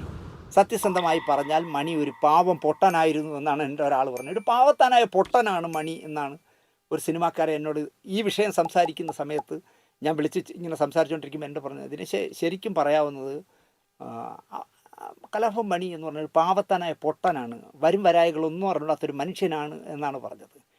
അപ്പോൾ അങ്ങനെയുള്ള പാവത്താനായ പൊട്ടനോട് എന്തിനാണ് എനിക്ക് പിണങ്ങേണ്ടി വന്നത് എന്ന് പോലും പറയണ്ടേ. മണിയുടെ ഒരു പൊട്ടത്തരം കൊണ്ടാണ് മണി പിണങ്ങിയത്. അയാൾ തനിക്ക് വന്നു ചേരുന്ന സൗഭാഗ്യങ്ങളിൽ, അവസരങ്ങളിൽ അഭിരമിച്ചിരുന്നു. അത്തരം സത്യസന്ധമായ പൊട്ടത്തരങ്ങളിൽ അയാളെ പറ്റിച്ചതിൽ, വേദനിപ്പിച്ചതിൽ ഈ സംവിധായകൻ്റെ പങ്ക് ചെറുതല്ല എന്ന് വിശ്വസിക്കുന്ന ആളാണ് ഞാൻ സത്യസന്ധമായാണ് പറയുന്നത്. ഈ സംവിധായകൻ അയാളെ മാനസികമായി വേദനിപ്പിച്ചതിൽ ചെറുതല്ലാത്തൊരു പങ്ക് ഈ സംവിധായകനുണ്ട്. മണിയുമായുള്ള സിനിമാ ജീവിതത്തിലെ വർഷങ്ങൾ നീണ്ട യാത്രയും അകാലത്തിലുള്ള മണിയുടെ മരണവും എല്ലാം ഞാൻ എൻ്റെ വ്യക്തിജീവിതത്തെ പോലും എൻ്റെ വ്യക്തിജീവിതത്തിൽ സ്പർശിച്ചിരുന്നു എന്നാണ് ഈ സംവിധായകൻ പറയുന്നത്. ഒരു പുല്ലും സ്പർശിക്കില്ല, അങ്ങനെ ഒരാളുടെയും ഒരു പ്രയാസവും ഈ സംവിധായകൻ്റെ മനസ്സിൽ തൊടില്ല എന്നാണ്. കാരണം അദ്ദേഹത്തിൻ്റെ വളർച്ചയ്ക്ക് വേണ്ടി ചവിട്ടുപടിയാക്കും എന്നുള്ളതല്ലാതെ ഒരാളോട് ഒരു കമ്മിറ്റ്മെൻറ്റും അദ്ദേഹത്തിന് ഇല്ല. പക്ഷേ അദ്ദേഹം പറയുന്നത്, മണിയുമായിട്ടുള്ള എന്താ പറയുക, സിനിമാ ജീവിതത്തിലെ വർഷങ്ങൾ നീണ്ട യാത്രയും അകാലത്തിലുള്ള മണിയുടെ മരണവും എല്ലാം എന്നെ വ്യക്തി ജീവിതത്തെ പോലും സ്പർശിച്ചു എന്നാണ് പറയുന്നത്. 100% ഞാൻ പറയും കള്ളമാണെന്ന്. മണിക്ക് നേരെയുണ്ടായ ചില വിവേചനങ്ങളെ എതിർത്തതുകൊണ്ട് മലയാള സിനിമയ്ക്കുള്ളിൽ എന്നെ പലപ്പോഴും എന്താ പറയുക, ശത്രുപക്ഷത്ത് നിർത്തുകയും എനിക്ക് പ്രതികരിക്കേണ്ടിയും വന്നിട്ടുണ്ട് എന്നാണ് അദ്ദേഹം പറയുന്നത്. ഒന്നുമില്ല, മണിക്ക് വേണ്ടിയൊന്നും ഇദ്ദേഹം പ്രതികരിച്ചിട്ടുമില്ല. സംസ്ഥാന അവാർഡിൻ്റെ വിഷയം അദ്ദേഹത്തിൻ്റെ പടമായതുകൊണ്ടാണ് അദ്ദേഹം അന്ന് വാചകം അടിച്ചത്. അതിനുശേഷം മണി മരിക്കുന്നവരെയും മണിക്ക് വേണ്ടി ഒരു പ്രതികരണവും പുള്ളി നടത്തിയിട്ടില്ല. അത് നമുക്കിങ്ങനെ സുഖിപ്പിച്ച് പറയാമെന്നുള്ളതല്ലാതെ യാഥാർത്ഥ്യങ്ങളല്ല ഈ പറയുന്നത്. അതിനാൽ തന്നെ അതിൽ നിന്നുണ്ടായ പ്രചോദനം തന്നെയാണ് മണിയെക്കുറിച്ച് ചാലക്കുടിക്കാരൻ ചങ്ങാതി എന്ന സിനിമ എടുക്കാൻ പ്രേരിപ്പിച്ചത് എന്നാണ് അദ്ദേഹം പറയുന്നത്. അല്ല, മണി അകാലത്തിൽ മരിച്ചു പോയതുകൊണ്ട്, മണി ലൈവായി കേരളീയ മനസ്സിൽ നിൽക്കുന്നതുകൊണ്ട്, മണിയുടെ കഥ എന്ന് പറഞ്ഞൊരു ഒരു തട്ടുപൊളിപ്പൻ, ഒരു കമേഴ്ഷ്യൽ പടം, ഒരു കച്ചവട കൂതറപ്പടം ചെയ്താൽ അതിൽ നിന്ന് 10 കാശടിക്കാമെന്ന് പറഞ്ഞ് ചെയ്തതല്ലാതെ താങ്കൾ മണിയുടെ ജീവിതവുമായി ഒരു ബന്ധവും ആ പടത്തിലില്ല. താങ്കൾ ചെയ്ത സിനിമയിലില്ല, ഒരു കൂതറപ്പടം. ഞാനതേ പറയുള്ളൂ. പിന്നെ മണിയെ വിറ്റ് കാശാക്കാൻ പറ്റുന്നത് പുള്ളി ആലോചിച്ചു. ചാലക്കുടി ചങ്ങാതി എന്നൊക്കെ ഇട്ടാൽ മണിയുടെ ഓട്ടോറിക്ഷ പോലെ തന്നെ ഇതിലും നല്ല മൈലേജ് ഉണ്ടാവുമെന്ന് അദ്ദേഹം വിചാരിച്ചു. മലയാള സിനിമയിൽ മറ്റാർക്കും കിട്ടാത്ത സ്മരണാഞ്ജലിയായി അങ്ങനൊരു ചിത്രം ചരിത്രത്തിൻ്റെ ഭാഗമാക്കാൻ കഴിഞ്ഞതിൽ ഏറെ കൃതാർത്ഥനാണ് ഞാനെന്ന് അദ്ദേഹം പറഞ്ഞു. ചരിത്രത്തിൻ്റെ ഒരു ഭാഗത്തും ഇല്ല സർ ഈ പറയുന്ന വാസന്തിയും ലക്ഷ്മിയും പോലെയോ അല്ലെങ്കിൽ കരുമാടിക്കുട്ടം പോലെയോ താങ്കൾ ചെയ്ത സിനിമയുമായിട്ട് താരതമ്യം ചെയ്താൽ ചാലക്കുടി ചങ്ങാതി എന്ന് പറഞ്ഞ സിനിമ ചരിത്രത്തിൻ്റെ ഒരു ഭാഗവും ആവില്ല സർ. അതുകൊണ്ടാണ് കേരളത്തിലെ പ്രേക്ഷകർ തള്ളിക്കളഞ്ഞത്, കുപ്പത്തൊട്ടിയിലിട്ട് കളഞ്ഞത് ആ പടം. കാരണം അത്ര ഒരു കൂതറ പടമായതുകൊണ്ടാണ് ചെയ്തത്. അതാണ് സത്യം. വാസന്തിയും ലക്ഷ്മിയും പിന്നെ ഞാനും കോടികൾ നേടിയപ്പോൾ അതിൻ്റെ 2ാം ഭാഗം എടുക്കാൻ ഞാൻ തയ്യാറെടുപ്പ് തുടങ്ങിയിരുന്നു എന്ന് ഇദ്ദേഹം പറയുമോ? ഇപ്പോൾ പറയില്ല. അദ്ദേഹം വാസന്തി ലക്ഷ്മിയുടെ 2ാം ഭാഗം എടുക്കാൻ പ്ലാൻ ചെയ്തതാണ്. പക്ഷേ പറയാനുള്ളതൊക്കെ 1ാം ഭാഗത്തിൽ ഭംഗിയായി പറഞ്ഞതിനാൽ അതിൻ്റെ തുടർച്ച വേണ്ട എന്ന് മണി കർശനമായി പറഞ്ഞുകൊണ്ടല്ലേ നടക്കാത്തത്. കാരണം മണിക്ക് ഇദ്ദേഹമായിട്ടുള്ള സഹവാസം വേണ്ട എന്ന് മനസ്സുകൊണ്ട് അദ്ദേഹം തീരുമാനിച്ചു. ആ തീരുമാനം തന്ന് ഇതിൻ്റെ പിന്നാലെ വരുന്ന കഥ കേൾക്കുമ്പോൾ നിങ്ങൾക്ക് മനസ്സിലാവും. അപ്പോൾ ഇദ്ദേഹം നന്നായിട്ട് വിറ്റുപോയതുകൊണ്ട് ഒരു ഭാഗം കൂടെ എടുത്താൽ ഒരു കൊട്ടാരം കൂടെ വയ്ക്കാമല്ലോ എന്ന് പുള്ളി വിചാരിച്ചതാണ്. പക്ഷേ മണി അത് അംഗീകരിച്ചില്ല. മണി പറഞ്ഞു, അത് പറയാവുന്നതെല്ലാം നമ്മൾ 1ാം ഭാഗത്തിൽ പറഞ്ഞു, ഇനി അതിൻ്റെ ഒരു തുടർച്ചയൊന്നും ആവശ്യമില്ല എന്ന് പറഞ്ഞു എന്നുള്ളതാണ് സത്യം. പക്ഷേ ഈ സംവിധായകൻ സമ്മതിക്കില്ല. മണിയോട് കൂറുള്ള സംവിധായകൻ ഇതൊക്കെ തുറന്ന് പറയണ്ടേ. ഞാനൊരു ഉദാഹരണം പറയാം. സുദേശ് എന്ന് പറഞ്ഞൊരു സംവിധായകൻ ദിലീപിനെ ഡബിൾ റോളിലാക്കി മാനസം എന്ന് പറഞ്ഞൊരു സിനിമ ചിത്രീകരിച്ചിട്ടുണ്ട്. ഓടിയില്ല പടം, ദിലീപ് ഡബിൾ റോളായിരുന്നു. അപ്പോൾ ആ മാനസം ചിത്രീകരണം നടക്കുന്നത് ഗുരുവായൂരിലാണ്. ഗുരുവായൂരിലെ എലൈറ്റ് ഹോട്ടലിൽ ലാൽ ജോസ്, ശരത്ചന്ദ്രൻ വയനാട്, ദിലീപ് ഒക്കെ ഉണ്ട് ഈ പടത്തിൽ പ്രവർത്തിക്കുന്നത്. ലാൽ ജോസാണ് അതിൻ്റെ അസോസിയേറ്റ്. അപ്പോൾ അവിടെ വെച്ച് ശരത്ചന്ദ്രൻ വയനാട് ഒരു കഥ പറഞ്ഞു, തൻ്റെ മനസ്സിലുള്ള ഒരു കഥ പറഞ്ഞു. അതിൻ്റെ കഥാപാത്രങ്ങൾ പറയുന്ന ഡയലോഗ് അടക്കം ലാൽ ജോസിനും ദിലീപിനും ഒക്കെ പറഞ്ഞു കൊടുത്തു. കഥ കേട്ട ദിലീപിനും ലാൽ ജോസിനും ഒക്കെ അതിശയമാവുന്നു. അയ്യോ എന്ത് രസമായിട്ട് ഒരു കഥ പറയുന്നു. അന്ന് മണി ഫ്രൈവിലേ ഇല്ല. പിന്നാലെ സുന്ദരദാസിൻ്റെ സല്ലാപം, കുടമാറ്റം തുടങ്ങിയ ദിലീപിൻ്റെ സിനിമകളിലും സാമൂഹ്യ പാഠം എന്ന് പറഞ്ഞ സിനിമയിലും ഒക്കെ ദിലീപും ഉണ്ടായിരുന്നു, ശരത്ചന്ദ്രൻ വയനാടും ഉണ്ടായിരുന്നു. അപ്പോൾ അവിടെ വച്ചൊക്കെ ഈ കഥാപാത്രത്തെക്കുറിച്ച് അല്ലെങ്കിൽ എൻ്റെ മനസ്സിലുള്ള സിനിമയെക്കുറിച്ചൊക്കെ ശരത്ചന്ദ്രൻ വയനാട് പറയുമായിരുന്നു. സാമൂഹ്യ പാഠം എന്ന സിനിമ വരുന്നു. ഒരു വിഷയവും പഠിക്കാത്ത പൊട്ടന്മാർ വരെ വിജയിക്കുന്ന വിഷയമാണല്ലോ സാമൂഹ്യ പാഠമെന്നാണ് ഒരിക്കൽ എന്നോട് ശരത്ചന്ദ്രൻ വയനാട് പറഞ്ഞത്.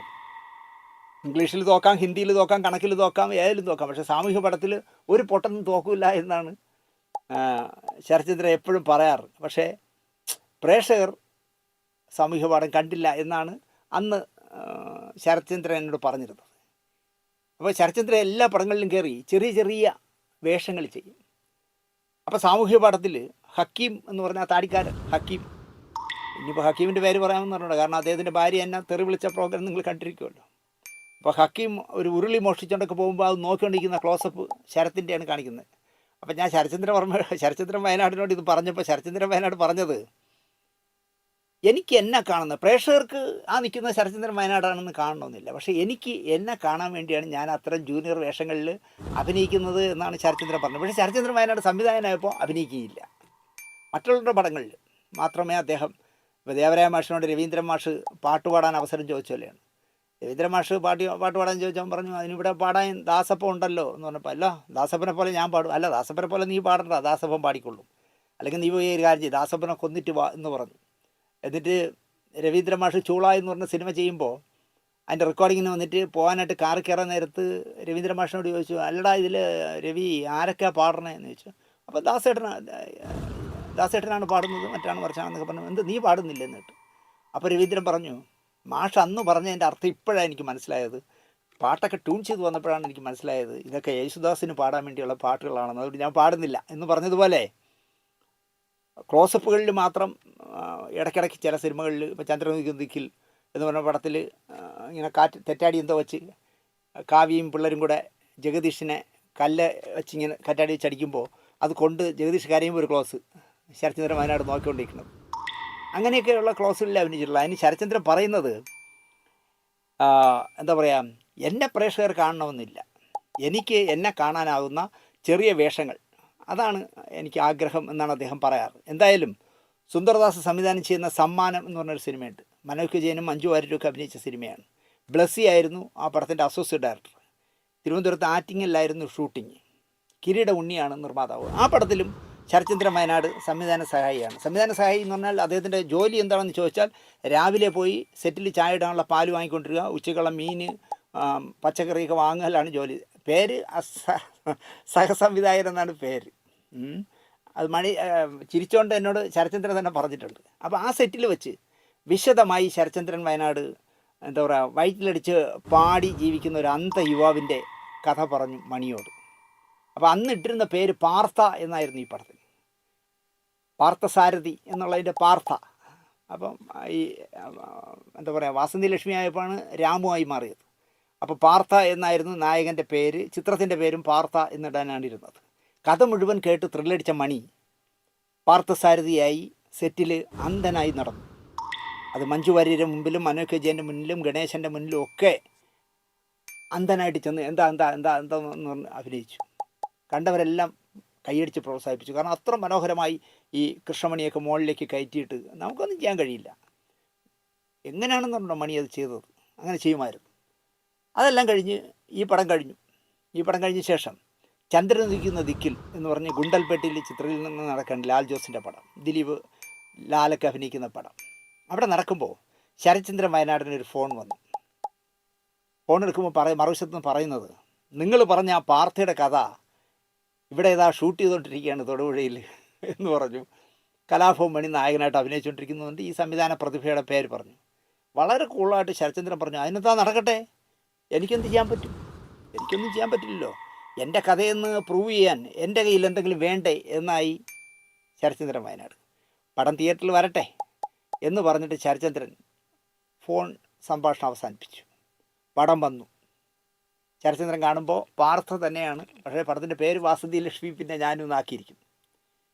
മണി ഞാൻ പറഞ്ഞ കഥ, അതായത് ശരത്ചന്ദ്രൻ പറഞ്ഞ കഥ, ഞാൻ പറഞ്ഞ വേഷം, ഞാൻ പറഞ്ഞ ഡയലോഗുകൾ എല്ലാം പോയി സെറ്റുകളിൽ പറയുമായിരുന്നു. അതാണ് പ്രശ്നം. എൻ്റെ ശരത്ചന്ദ്രൻ പറഞ്ഞതാണ്.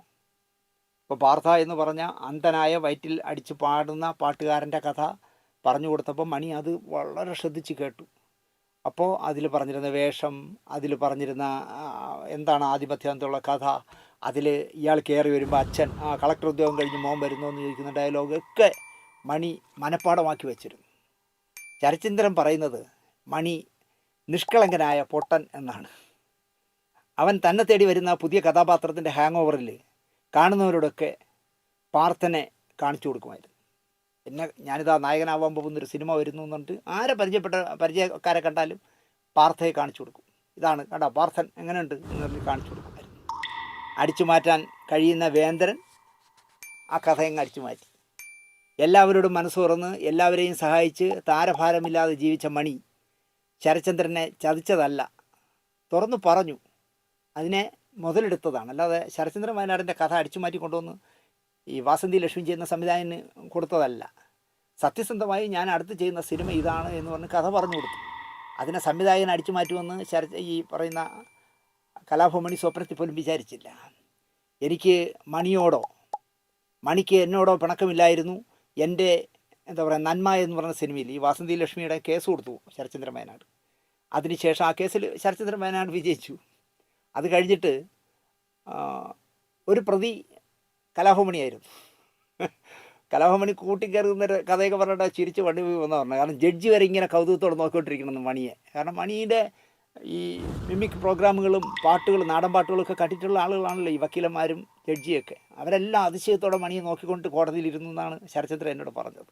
അപ്പോൾ അതുകൊണ്ട് തന്നെ അയാൾ ചതിച്ചു എന്ന് ഞാൻ പറയില്ല എന്നാണ് അദ്ദേഹം പറയുന്നത്. എനിക്ക് മണിക്ക് എന്നോടോ പിണക്കമില്ലായിരുന്നു. എൻ്റെ നന്മ എന്ന സിനിമയിലടക്കം മണി അഭിനയിച്ചത് അതുകൊണ്ടാണ് എന്നാണ് തെളിവായി അല്ലെങ്കിൽ ന്യായമായും ശരത്ചന്ദ്രൻ പറയുന്നത്. നന്മയുടെ സെറ്റിൽ ശരത്ചന്ദ്രൻ ശ്രദ്ധിക്കുമ്പോഴൊക്കെ മണി ഒരു സ്ത്രീയുമായി സംസാരിക്കുന്നു. കൂട്ടിനിടയിൽ നോക്കുമ്പോഴൊക്കെ ദൂരെ നോക്കുമ്പോൾ അവിടെ ഒരു സ്ത്രീയുമായിട്ട് മണി സംസാരിച്ചുകൊണ്ടേയിരിക്കുന്നു. മലപ്പുറത്തു നിന്നും വന്ന സ്ത്രീയാണ്. ഉച്ചഭക്ഷണം കഴിക്കാനായി ബ്രേക്കായി. പക്ഷേ ശരത്ചന്ദ്രൻ പോയി വിളിച്ചിട്ട് പോലും മണി ആഹാരം കഴിക്കാൻ വന്നില്ല. അയാൾ ആ സ്ത്രീയുടെ അടുത്ത് തന്നെ ഇരുന്ന് കാര്യങ്ങൾ കേട്ടുകൊണ്ടിരിക്കുകയായിരുന്നു. അതിൻ്റെ ക്ലൈമാക്സ് എന്ന് പറയുന്നത് ശരത്ചന്ദ്രൻ വയനാട് പറയുന്നത് ഒരാൾക്ക് സഹായിക്കാവുന്നതിനും അപ്പുറത്തുള്ള ഒരു വലിയ തുക നൽകിയിട്ട് ആ സ്ത്രീയെ മണി മടക്കി അയച്ചു എന്നാണ് പറയുന്നത്. നമുക്കിപ്പോൾ ഒരാളിന് കൊടുക്കാവുന്ന ഒരു തുകയ്ക്കൊരു ഇതുണ്ടല്ലോ, ഒരു കണക്കുണ്ടല്ലോ. ഇതൊന്നുമല്ല, നമുക്ക് ചിന്തിക്കാൻ പറ്റാത്തൊരു വലിയ തുകയുടെ ആവശ്യവുമായിട്ടാണ് ആ സ്ത്രീ വന്നത്. അവർ പറയുന്ന കഥകൾ മുഴുവൻ കേട്ടപ്പോൾ ഒരു മടിയുമില്ലാതെ ഒരു വലിയ തുക നന്മയുടെ സെറ്റിൽ വെച്ചൊരു മലപ്പുറംകാരിയായ ഒരു സ്ത്രീക്ക് സമ്മാനിച്ചു എന്നാണ് പറയുന്നത്.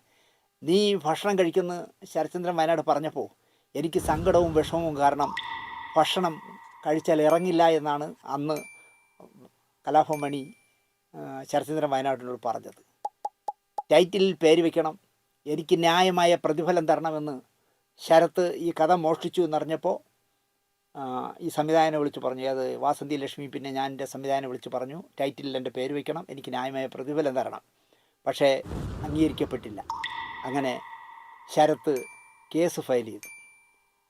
ആ കേസ് ഫയൽ ചെയ്യുമ്പോൾ എനിക്ക് തോന്നുന്നു 2000 ജനുവരി 1 തോന്നുന്നു എന്നാണ് എനിക്ക് തോന്നുന്നത്. 1 തീയതിയാണ് എന്തായാലും.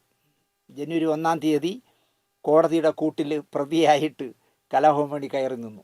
ജനുവരി 1 അപ്പോൾ ആ ഒരു വർഷത്തെ ഫലം ആലോചിച്ച് അപ്പോഴും മണി ചിരിക്കായിരുന്നു എന്നാണ് ശരത്ത് പറയുന്നത്. ശരത്ത് പറയുന്നു, എൻ്റെ കഥ അടിച്ചു മാറ്റിക്കൊണ്ടുവന്ന് ആ സംവിധായകന് കൊടുത്തിട്ട് പോലും അതിലെ പ്രതിയാക്കി കോടതിയിൽ വന്നിട്ട് പോലും മണി ചിരിച്ചുകൊണ്ട് ഒരു നിഷ്കളങ്കനായ, നേരത്തെ പറഞ്ഞാൽ ഒരു പൊട്ടനാണ് അയാൾ, പാവം. അപ്പോൾ ഒരു ജനുവരി 1 കോടതിയുടെ കൂട്ടിൽ പ്രതിയായി മണി കയറി നിന്നു. ഒന്നും മടിക്കാതെ മണി കോടതിയിൽ പറഞ്ഞു, ഈ കഥ എന്നോട് പറഞ്ഞത് ശരത്ചന്ദ്രൻ വയനാടാണ്. അവിടേക്കാണ് അയാളുടെ സത്യസന്ധത. നിങ്ങൾ ആലോചിച്ച് നോക്കൂ. അയാളാണ് കലാകാരൻ. അയാൾ വലിയ ഹിറ്റായി വാസന്തി ലക്ഷ്മി പിന്നെ ഞാൻ ഓടുമ്പോഴും അയാൾ കോടതി പറഞ്ഞത് ഈ കഥ എന്നോട് പറഞ്ഞത് ശരത്ചന്ദ്രൻ വയനാടാണ്. അപ്പോൾ വാസന്തി ലക്ഷ്മി പിന്നെ ഞാൻ നിർമ്മിച്ചത് 4-5 പേര് ചേർന്നാണെന്ന് ഞാൻ പറഞ്ഞല്ലോ. സർഗം എന്ന് പറഞ്ഞ കാസറ്റ് ഇറക്കിയിരുന്ന സർഗം കബീർ, ലത്തീഫ്, വിന്ധ്യൻ, പിന്നെ മീശ മാധവൻ എടുത്ത സുബൈർ, പിന്നെ സംവിധായകൻ. ഇവരിത്രയും പേരാണ് നിർമ്മാതാക്കൾ. പക്ഷേ ഇത്രയും പേര് ചേർത്തപ്പോൾ തന്നെ അതിൻ്റെ കൂട്ടത്തിൽ മണിയെ കൂടെ ചേർത്താണ് കൊടുത്തത്. നിനക്ക് നാളെ സിനിമ എടുക്കണ്ടേ? സിനിമ ഇൻഡസ്ട്രിയിൽ നിന്ന് ശരത്ചന്ദ്രന് കിട്ടിയ ഭീഷണികളാണ്. നിനക്ക് ഈ കേരളത്തിൽ ജീവിക്കണ്ടേ? എന്താ വിഴിയും കളയോ ഈ പറയുന്ന നിർമ്മാതാക്കളോ സംവിധായകനോ? അങ്ങനെയൊക്കെ വിരട്ടി നോക്കി ശരത്ചന്ദ്രനെ. ശരത്ചന്ദ്രൻ ഈ വയനാട്ടിൽ മണ്ണിൽ ചവിട്ടി നിൽക്കുന്ന ഒരു മനുഷ്യനായതുകൊണ്ട്, അല്ലെങ്കിൽ കളങ്കമില്ലാത്തൊരു ദേശത്ത് പിറന്നതുകൊണ്ട് അവൻ തോറ്റു കൊടുക്കില്ല. പേടി എന്ന് പറഞ്ഞൊരു വികാരം ശരത്തിന് ഇല്ല എന്ന് എനിക്കറിയാം. അപ്പോൾ അവനോട് ചോദിക്കുക, നിനക്ക് നാളെ സിനിമ എടുക്കണ്ടേ? ശരത്തൊന്നും മിണ്ടിയില്ല. അല്ല, നിനക്ക് ഈ കേരളത്തിൽ ജീവിക്കണ്ടേ? നീ ഇങ്ങനെ ഈ വമ്പന്മാരുടെയൊക്കെ അവരെയൊക്കെ പ്രതിയാക്കി കേസ് കൊടുത്താൽ എന്താവുമെന്ന് അറിയണ്ടേ എന്നൊക്കെ പറഞ്ഞ് ഭീഷണിപ്പെടുത്തി നോക്കി. പക്ഷേ ഇത്തരം 100 ചോദ്യങ്ങൾ സിനിമാക്കാർ ചോദിച്ചപ്പോഴും ശരത്ത് കുലുങ്ങില്ല. കോടതി പറയും ഉത്തരമെന്നാണ് ഇവരുടെ ഈ ചോദ്യങ്ങൾ ചോദിച്ചവരുടെയൊക്കെ ശരത്ത് പറഞ്ഞത്. ശരത്ചന്ദ്രൻ വയനാടിൻ്റെ കഥയാണ് ഈ സിനിമയുടേതെന്ന് അസന്നിഗ്ധമായി കോടതി പറഞ്ഞു. ഈ കഥ ശരത്ചന്ദ്രൻ വയനാടിൻ്റെതാണ് എന്ന് പറഞ്ഞു. അപ്പം നിർമ്മാതാക്കൾ ഓട്ടമായി. സർഗം കബീർ ശരത്ചന്ദ്രനെ കണ്ട് 6 ലക്ഷം രൂപ കൊടുത്തു. കേസ് പിൻവലിക്കണം, വെറുതെ തലവേദന ഉണ്ടാക്കരുത്, പെട്ടുപോയി. ജഗതി യാദവ് പടത്തിൽ പറയും പോലെ സഹകരിക്കണം, പെട്ടുപോയി എന്ന് പറഞ്ഞ് 6 ലക്ഷം രൂപ കൊടുത്തു. വഴക്കും വെക്കാണവും വേണ്ട ശരത്തെ എന്ന് പറഞ്ഞു. ശരത്ത് ആ കേസ് പിൻവലിച്ചു. ശരത് ചന്ദ്രൻ വയനാട് എന്നോടൊരു കഥ പറഞ്ഞു. ഞാനത് പല സംവിധായകരോടും പറഞ്ഞു. ഈ സംവിധായകൻ അതെടുത്ത് കാച്ചി. ഞാൻ നിരപരാധിയാണ്, എനിക്കൊന്നും അറിയില്ല എന്ന മണിയുടെ മൊഴി കോടതി അംഗീകരിച്ചു. ന്യായമായും സത്യസന്ധമായിട്ടല്ലേ മണി പറയണേ? ശരത്ചന്ദ്രൻ വയനാട് എന്നോടൊരു കഥ പറഞ്ഞു. ഞാനത് പല സംവിധായകരോടും അഭിനയിച്ച് കാണിച്ചു കൊടുത്തു. പാർത്ഥ എന്ന് പറഞ്ഞൊരു കഥ വരാൻ പോവാണ്, ഞാൻ നായകനാവാൻ പോവാണ്, ഇതെങ്ങനെയാണെന്ന് പറഞ്ഞ് കാണിച്ചു കൊടുത്തു. ഈ സംവിധായകൻ അതെടുത്ത് കാച്ചി. ഞാൻ നിരപരാധിയാണ്, എനിക്കൊന്നും അറിയില്ല എന്ന മണിയുടെ മൊഴി കോടതി അംഗീകരിച്ചു. മണിയുടെ പുഷ്കലകാലമായിരുന്നു ആ സമയത്ത്. മണി കോടതിയിൽ വരുമ്പോൾ വക്കീലന്മാരും ജഡ്ജിയും പോലും ആരാധനയോടെ നോക്കിയിരുന്നു. വയനാട് ന്യൂസ് കഥ എഴുതുന്ന ആരെങ്കിലും എൻ്റെ ഈ പ്രോഗ്രാം കാണുമെങ്കിൽ ഓർക്കുക, ശരത്ചന്ദ്രൻ വയനാടിനെ പോലെ ബുദ്ധിപൂർവ്വം നീങ്ങണം നിങ്ങൾ. എന്നോട് സംസാരിച്ചപ്പോൾ ശരത്ചന്ദ്രൻ പറഞ്ഞത്, ദിനേശേട്ടാ, നിങ്ങൾ പല രംഗങ്ങളിൽ അഭിരമിക്കുന്നു. നിങ്ങൾ എപ്പോഴെങ്കിലും ഒരു കഥ എഴുതുകയും ആ കഥ ഏതെങ്കിലും ഒരു സിനിമാക്കാരനോട് പറയാൻ പോകുമ്പോൾ നിങ്ങൾ ഭയങ്കര തുറന്നു പറയുന്ന ആളെന്നും പറയരുത്. നിങ്ങൾ 50 or 100 കോപ്പി അടിക്കുന്ന ഒരു വാരികയിലോ ഒരു പത്രത്തിലോ എവിടെയെങ്കിലും ഈ കഥ പ്രസിദ്ധീകരിച്ച് മിണ്ടാതെ കയ്യിൽ വയ്ക്കണം. എന്നിട്ട് നിങ്ങൾ കഥ പറയണം. മോഷ്ടിച്ചാൽ അവൻ വിവരം അറിയും. അതിൻ്റെ ഏറ്റവും വലിയ തെളിവ് ഞാനാണ് എന്നാണ് ഇയാൾ പറഞ്ഞത്, ശരത്ചന്ദ്രൻ വയനാട് എന്നോട് പറഞ്ഞത്. കാരണം വയനാട് ന്യൂസ് എന്ന് പറഞ്ഞൊരു മാസികയുണ്ട്. അതിൽ ഈ കഥ ശരത്ചന്ദ്രൻ വയനാട് പ്രിൻ്റ് ചെയ്തിരുന്നു. അപ്പോൾ ഈ പ്രിൻ്റ് ചെയ്തിട്ടുണ്ട്, കഥ പ്രിൻ്റ് ചെയ്ത് വന്നിട്ടുണ്ടെന്നുള്ള കാര്യം ശരത്ത് ആരോടും പറഞ്ഞില്ല. ചുരണ്ടിയ ഒരാളും കരുതിയില്ല ശരത്ചന്ദ്രൻ ഇങ്ങനൊരു ബുദ്ധിയുണ്ടെന്ന്. കോപ്പിറൈറ്റ് ആക്ട് എന്താണെന്ന് തെളിയിക്കും എന്ന് ശരത്ത് പറയുന്നു. അപ്പോൾ ഈ വയനാട് പത്രികയിൽ വന്നതുകൊണ്ട് കോപ്പിറൈറ്റ് ആക്റ്റിൽ പിടിക്കും എന്ന് കണ്ടപ്പോൾ അപ്പോഴാണ് അവർ കാശ് കൊടുത്ത് പ്രശ്നം ഒതുക്കാൻ ശ്രമിച്ചത്. ഒതുക്കി. കഥ മോഷ്ടിക്കുന്ന സിനിമ പോലെ മറ്റൊരു മേഖലയില്ല എന്നാണ് ശരത്ചന്ദ്രൻ പറയുന്നത്. കഥാമോഷണം നടക്കുന്നത് പോലെ നേരും നിറയുമില്ലാത്തൊരു മേഖല സിനിമയിലില്ല എന്നാണ് ശരത്ചന്ദ്രൻ പറയുന്നത്. കഥയുണ്ടാക്കുന്നവർ എവിടെയെങ്കിലും പ്രസിദ്ധീകരിച്ച് വയ്ക്കുക രഹസ്യമായി എന്നാണ് ശരത്ചന്ദ്രൻ എനിക്ക് തന്ന ഉപദേശം. പേരിലുള്ള പോലെ വിനയമൊന്നുമില്ലെങ്കിലും എൻ്റെ കഥ മോഷ്ടിച്ച സംവിധായകനെ എനിക്ക് ഇഷ്ടമാണ് എന്നാണ് ശരത്ത് പറയുന്നത്. അതാണ് അതിലെ രസം. എന്നോട് പറയാം, ദിനേശ് ചേട്ടാ, ഈ ആരപറമ്പിലെ മീശ മാധവനിലെ കള്ളനാണല്ലോ മാധവൻ. പക്ഷേ പ്രേക്ഷകർക്ക് മീശ മാധവനിലെ മാധവനെ കള്ളനെ നമുക്ക് ഇഷ്ടമല്ലേ? അതുപോലെയാണ് ചേട്ടാ എൻ്റെ ഈ വാസന്തി ലക്ഷ്മിയും പിന്നെ ഞാനെന്ന് പറഞ്ഞ സിനിമയ്ക്ക് വേണ്ടി എൻ്റെ കഥ ചുരണ്ടിയെങ്കിലും എനിക്ക് ആ സംവിധായകനെ ഭയങ്കര ഇഷ്ടമാണ് ചേട്ടാ. അതെന്താ അറിയോ? അയാൾ അടിച്ചു മാറ്റിയ പ്രതിഭയാണ്, പക്ഷേ എനിക്കിഷ്ടമാണ്. എൻ്റെ കഥ അടിച്ചു മാറ്റി, ഞാൻ പ്രതിയാക്കി കേസ് കൊടുത്തു, എന്നാലും എനിക്ക് അയാളെ വെറുക്കാൻ പറ്റുന്നില്ല എന്നാണ്. നിഷ്കളങ്കനാണ് ഈ പറഞ്ഞ ശരത്ചന്ദ്രൻ വയനാട്. കാരണം മണ്ണിൽ പണിയെടുത്ത് കൃഷിപ്പണി ചെയ്തൊക്കെ ജീവിക്കുന്ന ആളല്ലേ, കളങ്കമില്ലായിരിക്കും ശരത്തിന്. അയാൾ പറയുകയാണ്, എൻ്റെ കഥ അടിച്ചു മാറ്റി, ഞാൻ പ്രതിയാക്കി കേസ് കൊടുത്തു, എന്നാലും എനിക്ക് ആ സംവിധായകനോട് അയാളെ വെറുക്കാൻ പറ്റുന്നില്ല ദിനേശേട്ടാ. എവിടെ വെച്ച് കണ്ടാലും കുട്ടി മോനെ സുഖമാണോ എന്ന് ചോദിക്കാൻ ഒരു മടിയുമില്ല അയാൾക്ക്. അതാണ് അയാളുടെ ഏറ്റവും വലിയ വിജയം. ഇപ്പം കർണാടകയിൽ ഷൂട്ട് നടക്കുമ്പോൾ എന്നെ വിളിച്ചപ്പോഴും അങ്ങനെയാണ് വിളിച്ചത്. എന്നെ ഞങ്ങൾ തമ്മിൽ കുറച്ച് വയസ്സിൻ്റെയൊക്കെ വ്യത്യാസം കണ്ടുള്ളൂ. പക്ഷേ പുള്ളി എൻ്റെ അച്ഛൻ്റെ പ്രായമുള്ളവരാണ്. മോനെ എങ്ങനെ നടക്കുന്നുടാ അതിൻ്റെ ഷൂട്ടിങ്? ഞാൻ പറഞ്ഞു നന്നായിട്ട് നടക്കുന്നു. ആദ്യമായിട്ട് ചെയ്യുന്ന സിനിമയാണ്, സൂക്ഷിച്ച് ചെയ്യണം കേട്ടോ, നന്നായിട്ട് നടക്കട്ടെ. പിന്നെ നിൻ്റെ ചേട്ടൻ വിളിച്ചത്, മോനെ നിൻ്റെ പടത്തിനെ തടസ്സപ്പെടുത്തിക്കൊണ്ട് നീ സഹായിക്കണ്ട, പക്ഷേ എന്തെങ്കിലും തരത്തിൽ നിനക്ക് എൻ്റെ ഈ ചേട്ടനെ സഹായിക്കാൻ കഴിയുമെങ്കിൽ ഒരു 4 ദിവസം ജഗദീഷ് ശിവകുമാറിനെ എനിക്കൊന്ന് വിട്ടു തന്നാൽ, ഞാൻ കടലിൽ സെറ്റിട്ടിരിക്കുകയാണ്, അത്ഭുത ദ്വീപ് എന്ന് പറഞ്ഞ പടം, എങ്ങനെയെങ്കിലും ഞാനത് എടുത്തന്നെ, നീ എനിക്കൊരു 4 ദിവസം, പക്ഷെ നിൻ്റെ പടം മുടക്കിക്കൊണ്ട് അയക്കണ്ട എന്ന് പറഞ്ഞ മഹാനാണ്. അപ്പോൾ ഈ എല്ലാവരും ഇയാൾ മോനെ കുട്ടി എന്നേ വിളിക്കുകയുള്ളൂ. ഇപ്പോൾ ശരത്ചന്ദ്രൻ വയനാട് എന്നെ പറയുന്നു, എവിടെ വെച്ച് കണ്ടാലും കുട്ടി മോനെ സുഖമാണോ എന്ന് ചോദിക്കും. അത് അങ്ങനെ മടിയില്ലാതെ ചോദിക്കുന്നത് കൊണ്ട് ആ സംവിധായകനെ ശരത്ചന്ദ്രൻ വയനാടിന് വലിയ ഇഷ്ടമാണ്. എനിക്കെന്തോ അയാളെ വെറുക്കാൻ കഴിയുന്നില്ല എന്നാണ് ശരത്ചന്ദ്രൻ വയനാട് പറയുന്നത്. അതുപോലെ കന്മദം എന്ന് പറഞ്ഞ ലോഹിതദാസ് സംവിധാനം ചെയ്ത മോഹൻലാലും ലാലും മഞ്ജു വാര്യരും മനോഹരമായി അഭിനയിച്ച സിനിമ, അതിൻ്റെ ചിത്രീകരണം ഏറെക്കുറെ തീർന്നു. അതിൻ്റെ കുറച്ച് ഭാഗങ്ങൾ ലാലും സിദ്ദിഖും ഒക്കെ ആയിട്ടുള്ള കുറച്ച് സീനുകൾ ബോംബെയിൽ ചിത്രീകരിക്കണം. അപ്പോൾ ചെന്നൈയിലാണ് സ്റ്റുഡിയോ വർക്കുകൾ നടക്കുന്നത്. ഈ പടത്തിലും ബ്ലസ്സിയാണ് അസോസിയേറ്റ് ഡയറക്ടർ. ശരത്ചന്ദ്രൻ വയനാടും ഫാസിൽ കാട്ടുങ്കലും ഒക്കെ അസിസ്റ്റന്റ് ഡയറക്ടറായിട്ട് ഈ പടത്തിൽ വർക്ക് ചെയ്യുന്നുണ്ട്. 1995 29 വർഷം മുമ്പ് സ്റ്റുഡിയോ പണികൾ ഫാസിലിനെയും ശരത്ചന്ദ്രൻ വയനാടിനെയും ഒക്കെ വീതിച്ചേൽപ്പിച്ചു. ആ പണി നീ ചെയ്യണം, ഈ പണി നീ ചെയ്യണമെന്നൊക്കെ ഏൽപ്പിച്ചിട്ട് ലോഹിതദാസും ബ്ലസ്സിയും കൂടി ബാക്കി ഭാഗം ചിത്രീകരിക്കാനായിട്ട് ബോംബെക്ക് പോയി.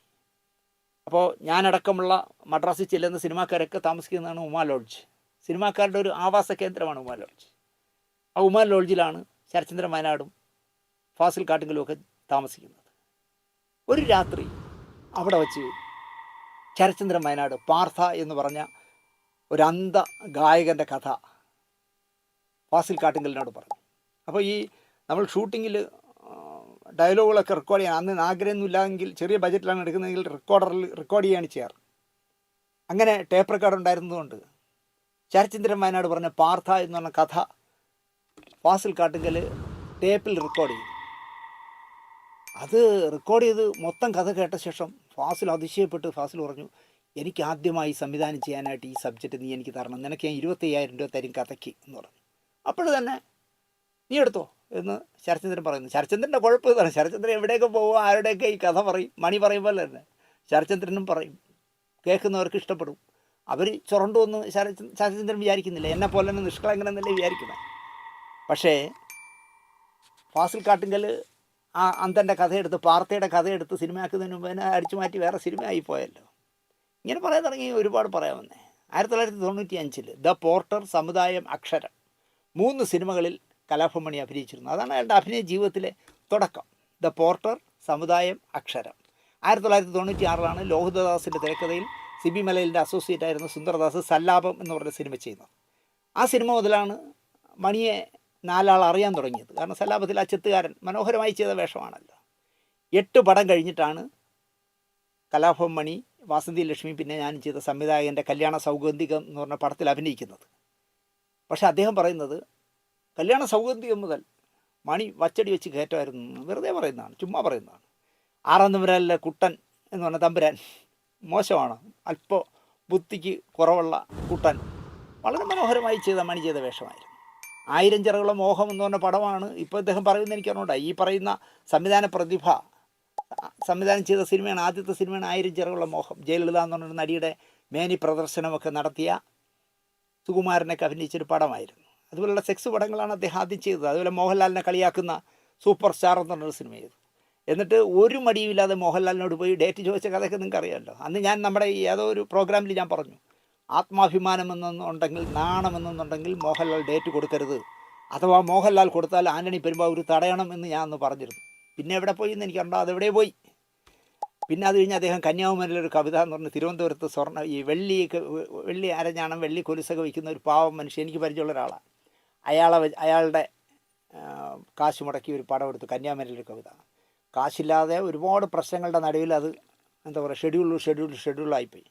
അപ്പോൾ അതിൽ എനിക്ക് തോന്നുന്നു സുചിത്ര അഭിനയിച്ച കഥാപാത്രം ഒരു ആംഗ്ലോ ഇന്ത്യൻ വിഗ്ഗൊക്കെ വെച്ചാണ് അഭിനയിച്ചത്. പക്ഷേ അതിൻ്റെ വേറൊരു ഷെഡ്യൂൾ വന്നപ്പോൾ ആ മേക്കന്മാന് പൈസ കൊടുക്കാത്തതുകൊണ്ട് അയാൾ വന്നില്ല. അപ്പോൾ നിങ്ങൾ ഇനി ആ സിനിമ ഒന്ന് കണ്ടു നോക്കൂ. ഒരു കഥാപാത്രത്തിന് 2 മുടിയാണ്. ഒന്നിൽ ആംഗ്ലോ ഇന്ത്യൻ ലുക്കിലുള്ള മുടിയും അത് കഴിഞ്ഞപ്പോൾ കറുത്ത സുചിത്രയുടെ യഥാർത്ഥ മുടിയും വെച്ചാണ് അതിൽ അഭിനയിച്ചിട്ടുള്ളത്. ഇതൊക്കെയാണ് അദ്ദേഹം ചെയ്തത്. പക്ഷേ അദ്ദേഹത്തിന് ഭാഗ്യം കടാക്ഷിച്ചു ശിവായി ലഹളയുടെ രൂപത്തിൽ. ശ്രീനിവാസൻ്റെ സ്ക്രിപ്റ്റ് മുകേഷിൻ്റെ ഒരു ബാക്കിങ്ങിൽ കിട്ടിയതാണ്. ആ മുകേഷിനോടൊക്കെ ഇപ്പോൾ ഇദ്ദേഹത്തിന് എത്ര കമ്മിറ്റ്മെൻ്റ് ഉണ്ടെന്ന് എനിക്കറിയില്ല. പറഞ്ഞു വന്നാൽ നമ്മൾ ഒരുപാട് പറയേണ്ടി വരും, അതൊന്നും ഞാൻ പറയുന്നില്ല. ശ്രീനിവാസൻ്റെ ഒരു ഔദാര്യം കൊണ്ട്, കാരണം അന്ന് ശ്രീനിവാസൻ ഒരു തിരക്കഥ എഴുതിയാൽ പവൻ വിലയുള്ള കാലത്താണ് മുകേഷിൻ്റെ നിർബന്ധപൂർവമായ സ്നേഹപൂർവമായ സംസാരത്തിൽ ഈ പറയുന്ന സംവിധായകനൊരു സ്ക്രിപ്റ്റ് എഴുതി കൊടുത്തത് മുകേഷും വിജയരാഘവനും ശ്രീനിവാസനും അഭിനയിച്ച ശിവായി ലഹള. മോഹൻലാൽ മമ്മൂട്ടി ഡേറ്റുകൾ 7 അയലത്ത് പോലും എന്താ പറയുക കിട്ടാത്ത കാലത്ത് ദിലീപിനെയും മണിയും ഒക്കെ നായകനാക്കി വെച്ചാണ് ഇദ്ദേഹം സിനിമ ചെയ്തത്. അത് ഈ ദിലീപിനെയും കലാഭവമണിയും വളർത്താൻ വേണ്ടിയല്ല, വേറെ വമ്പന്മാരുടെ ആരുടെയും താരമൂല്യമുള്ള ഒരാളുടെയും ഡേറ്റ് കിട്ടില്ല, അതുകൊണ്ടാണ് ചെയ്തതെന്നുള്ളതാണ് സത്യം. എന്നിട്ട് ഞാൻ ചോദിക്കുന്നത്, എന്തുകൊണ്ട് ഈ കലാഭവമണിയും ദിലീപും ഒക്കെ ഈ സംവിധായകരിൽ നിന്ന് പിന്മാറിയെന്ന് അദ്ദേഹമെങ്കിലും ഏറ്റവും ചുരുങ്ങിയതൊരു ഹോംവർക്ക് ചെയ്യണ്ടേ? ഇപ്പോൾ VM വിനുവിൻ്റെ ആകാശത്തിലെ പറവുകൾ എന്നൊരു സിനിമയുണ്ട്. എത്ര പേര് കണ്ടിട്ടുണ്ടെന്ന് എനിക്കറിയാം. നല്ല പടമാണ്, മണി അഭിനയിച്ച പടമാണ്. അതിൻ്റെ ക്ലൈമാക്സിൽ കലാഭവമണി പേപ്പെട്ടി കടിച്ചിട്ട് വിഷബാധയേറ്റ് പിടച്ചു മരിക്കുന്ന മനോഹരമായി അറപ്പ് തോന്നുന്നു നമുക്ക് കണ്ടുകൊണ്ടിരുന്നത്. അത്ര ക്രൂരമായി അയാൾ പേപ്പട്ടിയുടെ എന്താ പറയുക കടിയേക്കുന്നവരുടെ അവസാന കാലം അങ്ങനെയെന്നാണ് പറയുന്നത്. ഇരുമ്പ് കമ്പിയിൽ വരെ അടച്ചിട്ടിരിക്കുന്ന കമ്പി അതിൽ അഴികളിലൊക്കെ കടിക്കുമെന്നാണ് പറഞ്ഞത്. വേദനയെ ഒന്നും അറിയാൻ പറ്റില്ലെന്നാണ് പറയുന്നത്. അപ്പോൾ അതായിരുന്നു ആ പടത്തിൻ്റെ ആ ബഹളമായിരുന്നു. പേപ്പട്ടി കടിച്ച വിഷബാധയേറ്റ നായകൻ്റെ അന്ത്യമാണ് ക്ലൈമാക്സ്. ഈ സിനിമയെപ്പറ്റി ഈ പറയുന്ന സംവിധാന പ്രതിഭയുടെ കരുമാടിക്കുട്ടൻ എന്ന് പറഞ്ഞ പടത്തിൻ്റെ ഷൂട്ട് നടക്കുന്ന സ്ഥലത്ത് വന്ന് ഞാൻ ആ വിനുവിൻ്റെ പടത്തിൽ ആകാശത്തിലെ പറവുകളിൽ എങ്ങനെ പേപ്പട്ടി വിഷബാധയേറ്റ ആൾ എങ്ങനെയെന്നുള്ള അഭിനയിച്ച് കാണിച്ചു കൊടുത്തു. അത് കഴിഞ്ഞ് 2-3-4 ദിവസം കഴിഞ്ഞിട്ട് കലാഭവമണി ഈ കരുമാടിക്കുട്ടൻ്റെ സെറ്റിൽ ചെല്ലുമ്പോൾ കാണുന്ന കാഴ്ച വിഷബാധയേറ്റ രാജമ്യദേവ് മരണവിപ്രാളം കാണിച്ച് മരിക്കുന്ന രംഗമാണ് ചിത്രീകരിച്ചുകൊണ്ടിരിക്കുന്നത്. നിങ്ങൾ ആലോചിച്ച് ആകാശത്തിലെ പറവ എന്ന് പറഞ്ഞ സിനിമയിലും മണി നായകനാവുന്ന സിനിമയിലെ ക്ലൈമാക്സാണ്. അപ്പോൾ അതിലെ വിഷബാധയേറ്റത് പറഞ്ഞു കൊടുത്തപ്പോൾ കരുമാടിക്കുട്ടൻ്റെ സെറ്റ് വന്നപ്പോൾ രാജമ്യദേവ് പിടച്ചടിച്ച് അഭിനയിച്ചുകൊണ്ടിരിക്കുന്നു. അവിടെ വച്ച് മണിയും ഈ സംവിധായകനുമായി തെറ്റി. അതുപോലെ തന്നെ ദിലീപ് നായകനാകുന്ന കുഞ്ഞുകൂനൻ എന്ന് പറഞ്ഞൊരു പടം തുടങ്ങുന്നു. ഭയങ്കര വാർത്താ പ്രാധാന്യമുള്ള ഇതായി. ദിലീപ് നായകനാവുന്ന പടത്തിൽ കുഞ്ഞുകൂനൻ എന്ന് പറഞ്ഞൊരു കൂനുള്ള കഥാപാത്രം അഭിനയിക്കുന്നു എന്നുള്ള വാർത്ത വന്നു. അപ്പോൾ ചിത്രീകരിച്ചുകൊണ്ടിരിക്കുന്ന പടം ഊമപ്പെണ്ണിന് ഉരിയാട പയ്യൻ എന്ന് പറഞ്ഞ പടമായിരുന്നു. അവിടെ എന്ത് ചെയ്യുന്നു വെച്ചാൽ ഹർഷി അശോകനെ പിടിച്ച് ഈ കുഞ്ഞുകൂനനിലെ ദിലീപിൻ്റെ കഥാപാത്രത്തിൻ്റെ കൂനുള്ള അതേ വേഷം ഹർഷി അശോകനെ കൊണ്ട് ചെയ്യിച്ച്. അപ്പോൾ പിന്നെ എങ്ങനെ ദിലീപ് എന്താ പറയുക അല്ലെങ്കിൽ മണി എങ്ങനെ ഈ ഇദ്ദേഹമായിട്ട് സംഘാത്തം കൂടുമെന്ന് നിങ്ങൾ ആലോചിച്ച് നോക്കൂ. ഇതാരും പറയില്ല കേട്ടോ. പുള്ളിയെ എല്ലാവരും കേരളത്തിലെ ഒരു എന്താ പറയുക സാംസ്കാരിക നായകൻ, സത്യസന്ധൻ, സത്യശീലൻ, സർവ്വഗുണങ്ങളുടെയും വിളനിലം എന്നൊക്കെ പറയുന്നതുകൊണ്ട് ഒരാളും പറയില്ല. കാരണം അടി കൂടെ വേല വെച്ചാലോ എന്നുള്ള പേടിയുണ്ടായിരിക്കും. എനിക്ക് പേടിയില്ലാത്തതുകൊണ്ടാണ് ഞാനിത് പറയുന്നത്. അങ്ങനെ മണിയോട് വാസന്തി ലക്ഷ്മിയും 2ാം ഭാഗം എടുക്കാൻ പറഞ്ഞാൽ ഞാൻ നേരത്തെ പറഞ്ഞല്ലോ, അത് നടക്കാത്തത് കൊണ്ടൊക്കെ വേണം. പ്രധാന കാരണങ്ങൾ ഇതൊക്കെ ആയിരിക്കുന്നേ. ആകാശത്തിലെ പറവിയിലെ പേപ്പട്ടി അടിക്കുന്ന നായകനെ എടുത്ത് രാജ്യദേവനെ കൊണ്ട് ചെയ്യിച്ചുകൊണ്ടൊക്കെ ആയിരിക്കാം. മണിയോട് ഒരമ്മ പെറ്റ സ്നേഹമുണ്ടെങ്കിൽ ചാലക്കുടി ചങ്ങാതിയിൽ മണിയുടെ സഹോദരൻ RLV രാമകൃഷ്ണനല്ലേ നായകനാക്കേണ്ടേ? ഇദ്ദേഹത്തിന് എന്തെങ്കിലും മണിയോട് കമ്മിറ്റ്മെൻ്റ് ഉണ്ടെങ്കിൽ ശരി മണിയുടെ അനിയനെ വെച്ച് ചെയ്യാം, മണിയുടെ വേഷം ഈ RLV രാമകൃഷ്ണൻ മോശമല്ലാതെ അഭിനയിക്കുന്ന ആളല്ലേ, അയാളെ വെച്ച് ചെയ്യാമെന്ന് വിചാരിക്കുന്നത്. അതൊന്നും അല്ലെന്നേ. ഇതൊക്കെ വാചകത്തിൽ മാത്രമേ ഉള്ളൂ. സമൂഹത്തിൻ്റെ അടിത്തട്ടിൽ നിന്നും ദാരിദ്ര്യത്തിൻ്റെയും വേദനയുടെയും കയ്പിനീർ ധാരാളം കുടിച്ചു വളരേണ്ടി വന്ന കേരളത്തിൻ്റെ അഭിമാനമായ ആ അതുല്യ കലാകാരന് 8 വർഷമായി സ്മാരകം തീർക്കുമെന്ന് സർക്കാർ പറഞ്ഞിട്ട് ബജറ്റിൽ 3 കോടി രൂപ വകയിരുത്തിയിട്ടും അത് നടന്നില്ല എന്നതിലാണ് ഈ സംവിധായകൻ്റെ ദുഃഖം. ഞാൻ കേൾക്കട്ടെ, സമൂഹത്തിൻ്റെ അടിത്തട്ടിൽ നിന്നും വളർന്നു വന്ന എത്രയോ പേര് കേരള സമൂഹത്തിലുണ്ട്. ഇപ്പോൾ ഇന്ത്യൻ രാഷ്ട്രപതിയായ KR നാരായണനെക്കുറിച്ച് ഈ സംവിധായകൻ അറിയാമോ എന്ന് എനിക്കറിയില്ല. ഞാൻ അദ്ദേഹത്തിൻ്റെ നാട്ടിൽ എൻ്റെ സിനിമ ചിത്രീകരിക്കാൻ പോയപ്പോഴാണ് ഞാൻ അറിയുന്നത്. 18 കിലോമീറ്റർ നടന്ന് കോട്ടയത്ത് പോയി കോളേജിൽ പഠിച്ചിട്ട് 18 കിലോമീറ്റർ നടന്ന് വീട്ടിൽ വന്നുകൊണ്ടിരുന്ന ഒരു ചെറുപ്പകാലം ഉണ്ടായിരുന്ന ആളാണ് KR നാരായണൻ. അദ്ദേഹം ഇന്ത്യൻ രാഷ്ട്രപതിയായി. അതാണ് പറഞ്ഞത്, താഴെ തട്ടിൽ നിന്ന് വരുന്ന ഒരുപാട് പേര് അങ്ങനെ വളർന്നിട്ട്. ഇപ്പോൾ ഇന്ദ്രൻസ് മണിയേക്കാൾ ക്രൂരമായ ദാരിദ്ര്യത്തിലും വിഷമത്തിലും ഒക്കെ ജീവിച്ച് വളർന്നു വന്ന ഒരാളല്ലേ. സമൂഹത്തിൻ്റെ അടിത്തട്ടിൽ നിന്ന് വന്ന ഒരുപാട് പേരുണ്ടെന്ന് ഈ സംവിധായകൻ അറിയില്ല എന്ന് എനിക്ക് തോന്നുന്നു. കേരളത്തിൽ പ്രദർശിപ്പിക്കുന്ന നല്ല സ്വയംഭൻ സാധനമാണ് ചാലക്കുടി ചങ്ങാതി എന്നാണ് സർഗസൃഷ്ടാവായ സംവിധായകൻ പറയുന്നത്. അതായത് ഇപ്പോൾ ഇവിടെ സർക്കാർ ഒരു കേരളീയം നടത്തിയല്ലോ, അപ്പോൾ അതിന് പറ്റിയ ഒരു സ്വയംഭൻ സിനിമയാണ് ഞാൻ എടുത്തത്. പക്ഷേ ആ പടം കാണിച്ചില്ല എന്നുള്ളതാണ് പുള്ളിയുടെ ഒരു ദുഃഖം. അക്കാഡമിയിലെ ഒരു ഉദ്യോഗസ്ഥൻ സംവിധായക പ്രതിഭയോട് പറഞ്ഞത്രേ, കേരളത്തിൽ കേരളീയത്തിൽ മണിയുടെ സിനിമ തിരഞ്ഞെടുക്കാത്തതിൻ്റെ രഹസ്യം, മണിയുടെ ചിത്രം തിരഞ്ഞെടുത്താൽ വാസന്തിയും കരുമാടിക്കുട്ടനും ഒക്കെ എടുക്കേണ്ടി വരില്ലേ, അതുകൊണ്ടാണ് എടുക്കാത്തതെന്ന് ഒരു അക്കാഡമിയിലെ ഉദ്യോഗസ്ഥൻ പറഞ്ഞു എന്നാണ് അദ്ദേഹം പറഞ്ഞത്. 100% ഇത് ചുമ്മാ ഒരാളുടെ ചുവരിൽ ചാരുകയാണ്. അല്ലെങ്കിൽ നട്ടെല്ലുറപ്പുണ്ടെങ്കിൽ അവാർഡ് കമ്മിറ്റിക്കകത്ത് നടന്ന സ്ക്രീനിങ്ങിൽ നടന്ന കുഴപ്പങ്ങൾ ഇങ്ങനെയുള്ള കുഴപ്പങ്ങൾ നടന്നു എന്ന് പുഷ്പരാജ് പറഞ്ഞു എന്ന് പുറത്തു വിട്ടതുപോലെ ഇദ്ദേഹം പറ, അക്കാഡമിയിലുള്ള ആരാണ് താങ്കളോട് പറഞ്ഞത്? കേരളീയത്തിൽ സെലക്ട് ചെയ്തപ്പോൾ നിങ്ങളുടെ പടം എടുക്കാത്തത് നിങ്ങളുടെ സിനിമ ആയതുകൊണ്ടാണ് വാസന്തി ലക്ഷ്മിയോ അല്ലെങ്കിൽ കരുമാടിക്കുട്ടനോ ഒന്നും എടുക്കാത്തതെന്ന് പറഞ്ഞു എന്ന് പറ. അല്ലെങ്കിൽ മണിയുടെ ഒരു പടം കയറിപ്പോയത് ആരാ പറഞ്ഞതെന്ന് പറയണം. ഇത് ചുമ്മാ അടിക്കുന്നതാണെന്നേ. നമ്മുടെ അക്കാഡമിയിലെയും സാംസ്കാരിക വകുപ്പിലെയും ഭരണസാരഥികൾക്ക് ഈ സംവിധായകൻ്റെ ഒരു സിനിമ എടുക്കുന്നത് സഹിക്കാൻ കഴിയുന്ന കാര്യമല്ല എന്ന് അദ്ദേഹം തന്നെ സ്വയം മാർക്കിടുകയാണ്. ഞാനൊരു ഭയങ്കര സംവിധായകനാണ്, അപ്പോൾ എൻ്റെ സിനിമ സഹിക്കാൻ കഴിയില്ല അവർക്ക്, അതുകൊണ്ടാണ് അവരെടുക്കാത്തതെന്നാണ് അദ്ദേഹം പറയുന്നത്. കേട്ടപ്പോൾ സംവിധായകന് തന്നെ കോമഡിയായി തോന്നിയിരിക്കണം. അദ്ദേഹം ചിരിച്ചു പോയത്രേ ഈ അക്കാഡമിയിലെ ഉദ്യോഗസ്ഥ ഇങ്ങനെ പറഞ്ഞപ്പോൾ. സാറെടുക്കുന്ന മനോഹരമായ സിനിമകളെ എടുക്കാൻ ഈ അക്കാഡമിയിലും സാംസ്കാരിക വകുപ്പിലുള്ളവർക്ക് സഹിക്കുന്നില്ല എന്ന് പറഞ്ഞപ്പോൾ ഇദ്ദേഹം തന്നെ ചിരിച്ചു പോയെന്ന് ഇദ്ദേഹം തന്നെ പറയുന്നു. നമ്മുടെ സാംസ്കാരിക നായകന്മാരെയും വകുപ്പ് മേധാവികളുടെയും മാനസിക അവസ്ഥയെപ്പറ്റി ഓർത്തപ്പോൾ എനിക്ക് അവരോട് സഹതാപം തോന്നി എന്നാണ് ഈ സംവിധായകൻ പറയുന്നത്.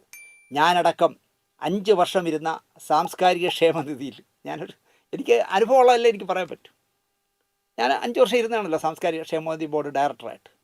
ആ ക്ഷേമനിധിയിൽ അംഗമാകാനായിട്ട് ഒരാളിൻ്റെ ബയോഡേറ്റയുമായി AK ബാലനെ നിരന്തരമായി ഈ സംവിധാന പ്രതിഭ ശുപാർശ ചെയ്തിരുന്നു. പക്ഷേ ഒരു കാരണവശാലും എടുത്തില്ല. കാരണം എടുക്കാൻ സമ്മതിക്കില്ല എന്ന് തീരുമാനിച്ചിരുന്നു. അങ്ങനെ എടുത്താൽ ഞാനടക്കമുള്ള ചെയർമാൻ അടക്കമുള്ളവർ രാജിവെക്കുമെന്ന് മന്ത്രിക്ക് നല്ല ബോധ്യമുണ്ട്. മന്ത്രിയോട് പറഞ്ഞു, നിങ്ങൾ പറയുന്ന ഈ സംവിധാന പ്രതിഭ പറഞ്ഞ ആളിനെ ഡയറക്ടർ ബോർഡിൽ എടുക്കുകയാണെങ്കിൽ അതിലുള്ള എല്ലാ ഡയറക്ടർമാരും ചെയർമാനും രാജിവെക്കും എന്ന് പറഞ്ഞപ്പോൾ എന്ത് പറ്റിയെന്നാൽ എടുക്കാൻ പറ്റിയില്ല. അത് AK ബാലന് നന്നായിട്ട് അറിയാം, അതുകൊണ്ടാണ് എടുക്കാത്തത്. പക്ഷേ AK ബാലന് ഇവരോട് പറയാൻ പറ്റുമോ ഇങ്ങനെ ബോർഡിലുള്ളവരിങ്ങനെ പറയുന്നതുകൊണ്ടാണ് എടുക്കാത്തത്? ഒരു കടലാസ് സംഘടനയായി മാറിയതിന് നിങ്ങൾക്കറിയാമായിരിക്കുമല്ലോ, മാറ്റ ഫെഡറേഷൻ എന്ന് പറഞ്ഞ കടലാസ് സംഘടനയ്ക്ക് ഫിലിം ഫെസ്റ്റിവലിൽ ഒരു പവിലിയൻ ചോദിച്ചിട്ടും കൊടുത്തില്ല. കാരണം കൊടുത്താൽ സകലമാന സിനിമാ സംഘടനകളും ഫിലിം ഫെസ്റ്റിവലിനെ ബഹിഷ്കരിക്കും. അപ്പോൾ ലൈം ലൈറ്റിൽ നിൽക്കുന്ന ഫിലിം ചേംബർ, അമ്മ, ഫെഫ്ക ഇതുപോലുള്ള സംഘടനകളാണ്, ഫിലിം ക്രിറ്റിക്സ് അസോസിയേഷൻ ഇതുപോലുള്ള സംഘടന, മലയാളം ടെലിവിഷൻ ഫെറ്റേണിറ്റി ഇതുപോലുള്ള സംഘടനകളെയാണ് അവിടെ ഇരുത്തേണ്ടതോ അല്ലോ ഈ കടലാസ് സംഘടനയ്ക്ക് അവിടെ വന്നിരുന്ന് വാചകം അടിക്കാനായിട്ടൊരു പൗലിയം കൊടുക്കണമെന്ന് ആലോചിച്ചോ AK ബാലൻ വിചാരിച്ച് കൊടുക്കേണ്ടതെന്ന്. ബാക്കിയുള്ളവരെല്ലാം ആവശ്യം. ഇത് വാസ്തവത്തിൽ ഇതവർ മനസ്സിലാക്കുന്നില്ല എന്നുള്ളതാണ് സത്യം. ഏതു സാംസ്കാരിക തമ്പുരാക്കന്മാർ തഴഞ്ഞാലും കേരളത്തിലെ സാധാരണ ജനതയുടെ മനസ്സിൽ ഇത്രയേറെ സ്വാധീനം ചെലുത്തിയ ഒരു കലാകാരൻ മണിയെപ്പോലെ ആരുമില്ല എന്ന് അദ്ദേഹം പറയുന്നു. അത് സത്യം. മണിയെപ്പോലെ കേരളീയ മനസ്സിൽ പെട്ടെന്ന് ഇടം നേടിയ വേറൊരു കലാകാരൻ ഇല്ല എന്ന് തന്നെ പറയാം. അതിലും വലിയ ആദരവുണ്ടോ എന്നാണ് സംസ്കാര സമ്പന്നരും സത്യസന്ധരുമായ സംവിധായകൻ ചോദിക്കുന്നത്. അതുപോലെ മണിക്ക് മുഴുവൻ പുള്ളി വാങ്ങിച്ചു കൊടുത്തോലെയാണ് പറയുന്നത്. എല്ലാ സംസ്കാര സമ്പന്നരും ആദർശധീരരും ഒക്കെ ആലോചിക്കണമെന്നാണ് അദ്ദേഹം പറയുന്നത്. അതിലിപ്പോൾ മണി മാത്രമല്ല, സംവിധായകൻ ഞാൻ കേൾക്കട്ടെ, ഞാനൊരൊറ്റ കാര്യം കേൾക്കാം. മണി മാത്രമാണോ കേരളത്തിലെ പ്രേക്ഷക മനസ്സിൽ ഇടം നേടിയ കലാകാരനായിട്ടുള്ളത്? അല്ല. ഇപ്പോൾ സത്യമാഷ് മരിച്ചിട്ട് 53 വർഷമായി. 53 വർഷം കഴിഞ്ഞു. മലയാളികൾ അദ്ദേഹത്തിനെ മറന്നിട്ടേ ഇല്ല. ഇപ്പോഴും മിമിക്രിക്കാരന്മാരുടെ ഒരു കൊയ്ത്തെന്ന് പറഞ്ഞ സത്യമാഷിനെ കാണിക്കപ്പെടില്ലേ. കാരണം ജനത്തിന് അത്ര ഇഷ്ടമാണ് സത്യമാഷിനെ. മരിക്കുമ്പോൾ 59 വയസ്സായിരുന്നു സത്യമാഷ്. അദ്ദേഹം മരിച്ചിട്ട് 53 വർഷമായി. ഇപ്പോഴും സത്യമാഷ് അദ്ദേഹം മരിക്കുമ്പോൾ കേരളത്തിൽ ജനിച്ചിട്ടില്ലാത്തവർ പോലും അദ്ദേഹത്തെ ആരാധനയോടെ കാണും. പ്രേം നസീർ അദ്ദേഹം മരിച്ചിട്ട് 35 വർഷമായി. മരിക്കുമ്പോൾ 63 വയസ്സ് അദ്ദേഹത്തിനുണ്ടായിരുന്നു. നസീർ സാറിനെ ഒരു പ്രാവശ്യമെങ്കിലും ഓർക്കാത്ത മലയാളികൾ ഉണ്ടാവുമോ എന്ന് ചോദിച്ചാൽ ഞാൻ പറയില്ല. ലോകത്തെവിടെയുള്ള മലയാളിയും നസീർ സാറിനെ ഓർക്കാതിരിക്കും. അതുപോലെ 43-ാം വയസ്സിലാണ് പ്രിയപ്പെട്ട ജയൻ വിട പറഞ്ഞത്. അദ്ദേഹം മരിച്ചിട്ട് 44 വർഷമായി. ഇന്നും ആ നടൻ ജനപ്രിയനല്ലേ. കലാഭവൻ മണി മാത്രമല്ല സംവിധായക, ഈ പറഞ്ഞ സത്യമാഷും നസീർ സാറും ജയേട്ടനും ഒക്കെ മലയാളിയുടെ മനസ്സിലുണ്ട്. അത് വേണ്ട, കൂടുതലെന്തിനു പറയണം. 21-ാമത്തെ വയസ്സിലല്ലേ, 21 വയസ്സുള്ളപ്പോഴാണ് വിജയശ്രീ ആത്മഹത്യ ചെയ്യുന്നത്. വിജയശ്രീ മരിച്ചിട്ട് 59 വർഷമായി. നിങ്ങൾ ആലോചിച്ച് നോക്കിയേ, 50 വർഷമായി. അപ്പോൾ ഇപ്പോൾ അവർ ജീവിച്ചിരുന്നെങ്കിൽ അവർക്ക് 71 വയസ്സായിരുന്നു. ഞാൻ കേൾക്കട്ടെ, വിജയശ്രീയെ എന്താ പറയുക, സിനിമയിൽ പോലും ചുരുക്കം കണ്ടിട്ടുള്ള ആളുകളെ ഉണ്ടാവുള്ളൂ ഇപ്പോഴത്തെ പുതിയ ജനറേഷനിൽ. പക്ഷേ അവർക്ക് പോലും വിജയശ്രീ എന്നുള്ള നടിയെ അറിയാം. കാരണം അത്രയും ഇഷ്ടമാണ് അവരെ. അപ്പോൾ നമ്മൾ ഒരാളെ പറയാൻ വേണ്ടി ഇങ്ങനെ പൊക്കിവിട്ട് അവൻ്റെ കലാഭവൻ ഒരു നിഴലിൽ നിന്നുകൊണ്ട് ആളാകാം എന്ന് വിചാരിക്കേണ്ട. കാരണം ഇവരെയൊക്കെ ഈ പറഞ്ഞ വിജയശ്രീ അടക്കമുള്ള ഒരുപാട് പേരെ മലയാളി സ്നേഹത്തോടെ തന്നെയാണ് കാണുന്നത്. ആടിയും പാടിയും അടികൂടിയും ചിരിപ്പിച്ചും ജീവിച്ച മണിയെയും മലയാളിക്ക് ഇഷ്ടമാണ്.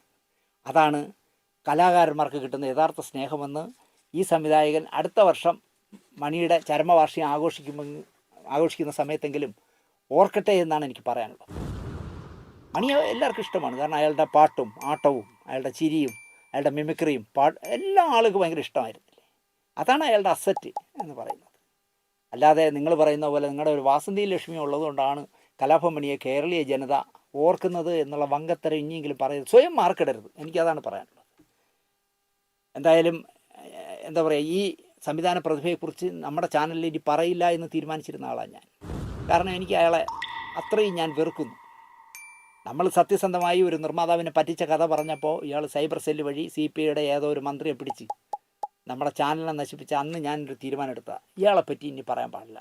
ദുഷ്ടനെ കണ്ടാൽ ദൂരെ ദൂരെ എന്ന് എൻ്റെ അമ്മ പഠിപ്പിച്ചതുപോലെ ഈ മനുഷ്യനെക്കുറിച്ച് ഇനി പറയണ്ട. കാരണം അയാൾ പാപം ക്രൂരൻ എന്നൊക്കെ പറയുന്ന പോലെ ഒരാളാണ്. കാണുമ്പോൾ ഭയങ്കര രസമായിട്ട് വിഗും റോസ് പൗഡറും ഒക്കെ അടിച്ച് കണ്ണൊക്കെ ഉരുട്ടിയിരുന്ന് കുഞ്ഞേ മോനെ മോളെ മക്കളെ എന്നൊക്കെ വിളിച്ചിങ്ങനെ സംസാരിക്കും. ഭയങ്കര ജനാധിപത്യമൊക്കെ പറയും. നേരെ മറിച്ച് പ്രവൃത്തിയിലെന്ന് പറഞ്ഞാൽ ഒരു സിനിമാക്കാരൻ കാണിക്കുന്ന എല്ലാ കൊള്ളരുതായ്മയും കയ്യിലുള്ള ആളാണെന്ന് എനിക്ക് തെളിവുണ്ട്, അല്ലെങ്കിൽ സിനിമാ സമൂഹത്തിന് തെളിവുണ്ട്. അതുകൊണ്ടാണല്ലോ മാറ്റ ഫെഡറേഷൻ നിലംപരിശായി പോവുകയും ഫെഫ്ക ഉദയുകയും ചെയ്തു. പക്ഷേ ഫെഫ്കയുടെ കാര്യം ഞാൻ നേരത്തെ പറഞ്ഞു. ഈ പറഞ്ഞ മാറ്റയുടെ തലവനായിരുന്ന ആളിൻ്റെ 10 ഇരട്ടി തെമ്മാടിത്തരങ്ങളാണ് ഓരോ ദിവസവും ഇപ്പോൾ ഫെഫ്കയുടെ തലപ്പത്തിരിക്കുന്നവൻ കാണിക്കുന്നതെന്ന് പറയുമ്പോൾ ആരെ നമ്പാനല്ലേ. ഞാൻ ശരത്ചന്ദ്രൻ വയനാടിനെ പറഞ്ഞ പോലെ മണിയെ പറഞ്ഞ പോലെ ഞാനും ഒരു പൊട്ടനാണെന്നേ. നമ്മൾ ഈ കാണുന്നവരെയൊക്കെ അങ്ങ് വിശ്വസിക്കും, കണ്ണടച്ച് വിശ്വസിക്കും. ഇവനൊക്കെ നമ്മളെ ഏണിയാക്കുകയാണെന്ന് വിചാരിക്കുകയില്ല. ഞാൻ കൂടുതൽ പറയുന്നില്ല, കാരണം എൻ്റെ പേരിൽ ഇപ്പോൾ ഒരു മാനനഷ്ട കേസ് കൊടുത്തിരിക്കുകയാണ്. മാനമുള്ള മനുഷ്യൻ. നോക്കാം, ഞാൻ എന്തായാലും അയാളെ വിളിച്ചു, അയ്യോ എന്നെ സഹായിക്കണേ, എറണാകുളത്ത് വന്ന് കേസ് പറയാനുള്ള പാങ്ങില്ലേ, നിങ്ങളെപ്പറ്റി ഇനി ഒന്നും പറയില്ലേ എന്നൊന്നും എനിക്ക് പറയാൻ വയ്യ. ഞാൻ കേസുമായിട്ട് തന്നെ മുമ്പോട്ട് പോകാം. അത് തെളിയിക്കാനുള്ള അല്ലെങ്കിൽ സാക്ഷി പറയാനുള്ള ആളുകൾ എൻ്റെ ഇഷ്ടം പോലെ ഉണ്ട്. കോടതിയിൽ നിർത്തി വേർപ്പിക്കാൻ പറ്റുന്ന സാക്ഷികൾ പറയാൻ പറ്റിയ ആളുകൾ എൻ്റെ ഉണ്ട്. ഞാനതിൽ പറയാം, കോടതിയിൽ പറയാം. അപ്പോൾ ഇദ്ദേഹം ഇപ്പോൾ കൊടുത്തിരിക്കുന്ന മാനനഷ്ട കേസിൻ്റെ കഥ അവിടെ ഒന്ന് പൊളിച്ചെടുക്കാം. അല്ലെങ്കിൽ ആ മാനനഷ്ട കേസിൻ്റെ കഥ ക്ലൈമാക്സിലെത്തുമ്പോൾ ഞാനൊരു പുസ്തകവും കൂടെ കൊണ്ടുപോകാം. ആ പുസ്തകത്തിൽ 6ാം ചാപ്റ്ററൊക്കെ കൊണ്ടുവന്ന് വായിച്ച് കേൾപ്പിച്ചു കൊടുക്കാം. ഞാനൊരു നല്ല വക്കീലിനെയൊക്കെ നോക്കി വെച്ചിട്ടുണ്ട്, നോക്കാം. അപ്പോൾ എന്തായാലും കലാഭവൻ മണിയെ മുന്നിൽ നിർത്തിക്കൊണ്ട് പ്രിയപ്പെട്ട, ഒരു കാലത്ത് എനിക്ക് പ്രിയപ്പെട്ടതായിരുന്ന സംവിധായക, നിങ്ങളിങ്ങനെ വർഷാവർഷം മണിയുടെ ചരമവാർഷികം വരുമ്പോൾ എന്താ പറയുക, ഭരണകൂടത്തെയും സാംസ്കാരിക പ്രവർത്തകരെയും സിനിമാക്കാരെയും ഇങ്ങനെ ചീത്ത വിളിക്കേണ്ട. മണിക്ക് അർഹമായ എന്താ പറയുക എല്ലാ സ്നേഹവും ബഹുമാനവും മലയാളി നൽകിയിട്ടുണ്ട്. അത് ഇനി തുടർന്നും മലയാളി ജീവിച്ചിരിക്കുന്നിടത്തോളം കാലം മണിക്ക് കിട്ടും. ഇത് പറയുമ്പോഴും ഞാൻ പറയുന്നു, ഒരു മനുഷ്യൻ ഒരു പെട്ടെന്ന് വളർന്നാൽ ഉണ്ടാകാവുന്ന എന്തെല്ലാം കുഴപ്പങ്ങൾ കാണിക്കാമോ അതെല്ലാം മണി കാണിച്ചിട്ടുണ്ട് എന്ന് ഞാൻ മുൻപ് പല എപ്പിസോഡും ചെയ്തിട്ടുണ്ട്. പാട്ടെഴുത്തുകാരെ പറ്റിച്ച കഥ അടക്കം. അതുകൊണ്ട് ഒരു ദൈവമാക്കി മാറ്റേണ്ട മണിയെ. മണി ഒരു പച്ചയായ മനുഷ്യനായിരുന്നു. നേരത്തെ പറഞ്ഞ പോലെ എല്ലാം ഒരു പൊട്ടത്തരങ്ങളും കാണിച്ചിരുന്ന ഒരാളായിരുന്നു. ആ പൊട്ടത്തരങ്ങളിൽ അയാൾ കാണിച്ച അബദ്ധത്തിലാണ് വാസന്തി ലക്ഷ്മിയും കോടതി കയറിയതും മണി കൂട്ടിക്കയറി നിൽക്കേണ്ടി വന്നതും നിങ്ങൾ നഷ്ടപരിഹാരം കൊടുക്കേണ്ടി വന്നതും എന്ന് മാത്രം പറഞ്ഞുകൊണ്ട് എത്ര കാലം ജീവിച്ചിരിക്കേണ്ട ചെറുപ്പക്കാരനായിരുന്നു. നമ്മുടെ ഒരു സിനിമ ചെയ്യാമെന്ന് പറഞ്ഞ് പറ്റിച്ചെങ്കിലും ആ മനുഷ്യൻ ഒരുപാട് കാലം ജീവിച്ചിരിക്കണമായിരുന്നു. ഇത്ര നേരത്തെ പോകാൻ പാടില്ലായിരുന്നു. അതിൻ്റെ വഴിയും അയാൾ തന്നെയാണ് തുറന്നതെന്ന് ഞാൻ പറയും. മോളെയെങ്കിലും ആലോചിച്ചിരുന്നെങ്കിൽ അയാൾ ഒരുപാട് കാലം ഇനിയും ജീവിച്ചനെ. അയാൾ മോളെ പോലും മറന്നുപോയി എന്ന് എനിക്ക് തോന്നുന്നു. മോളും ഒരു ഭാര്യയും എന്നെ കാത്ത് അപ്പുറത്തിരിപ്പുണ്ട് എന്ന് നോക്കാതെ പാടിയിൽ വന്ന തെമ്മാടികളായ കുറേ കൂട്ടുകാരെയും കൊണ്ട് നടന്നതാണ് മണിക്ക് പറ്റിയ ഏറ്റവും വലിയ ദ്രോഹം. പുതുതലമുറയിൽ മണിമാരില്ല, പക്ഷെ അതിന് വരം കുടിയൊക്കെ മതിയാക്കി ഇപ്പം വലിയാണല്ലോ. ഈ വലിക്കുന്നവന്മാരൊക്കെ മണിയുടെ എന്താ പറയുക അവസാന കാലം ഓർക്കുന്നത് നല്ലതാണ് എന്ന് മാത്രം പറഞ്ഞുകൊണ്ട് ഞാൻ ഇതൊക്കെ പറഞ്ഞെങ്കിലും ഞാൻ ഈ പറഞ്ഞ സംവിധാന പ്രതിഭയോടൊന്നും ഇനി ജീവിതത്തിലൊരു ചങ്ങാത്തമില്ലെങ്കിൽ പോലും എനിക്ക് അയാളുടെ ഒന്നും വിരോധമൊന്നുമില്ല. ഞാൻ വിരോധപ്പെട്ടിട്ട് അയാൾക്ക് എന്ത് കിട്ടാൻ ഒന്നുമില്ല. അയാൾ വലിയ മനുഷ്യനല്ലേ, കോടികളുണ്ടാക്കിയ ആളല്ലേ, അത് നടക്കട്ടെ എന്ന് മാത്രം പറഞ്ഞുകൊണ്ട് മണിയുടെ ആത്മാവിന് ഒരിക്കൽ കൂടി നിത്യശാന്തി നേർന്നുകൊണ്ട് ഈ എപ്പിസോഡ് ഇവിടെ അവസാനിപ്പിക്കുന്നു. നന്ദി, നമസ്കാരം.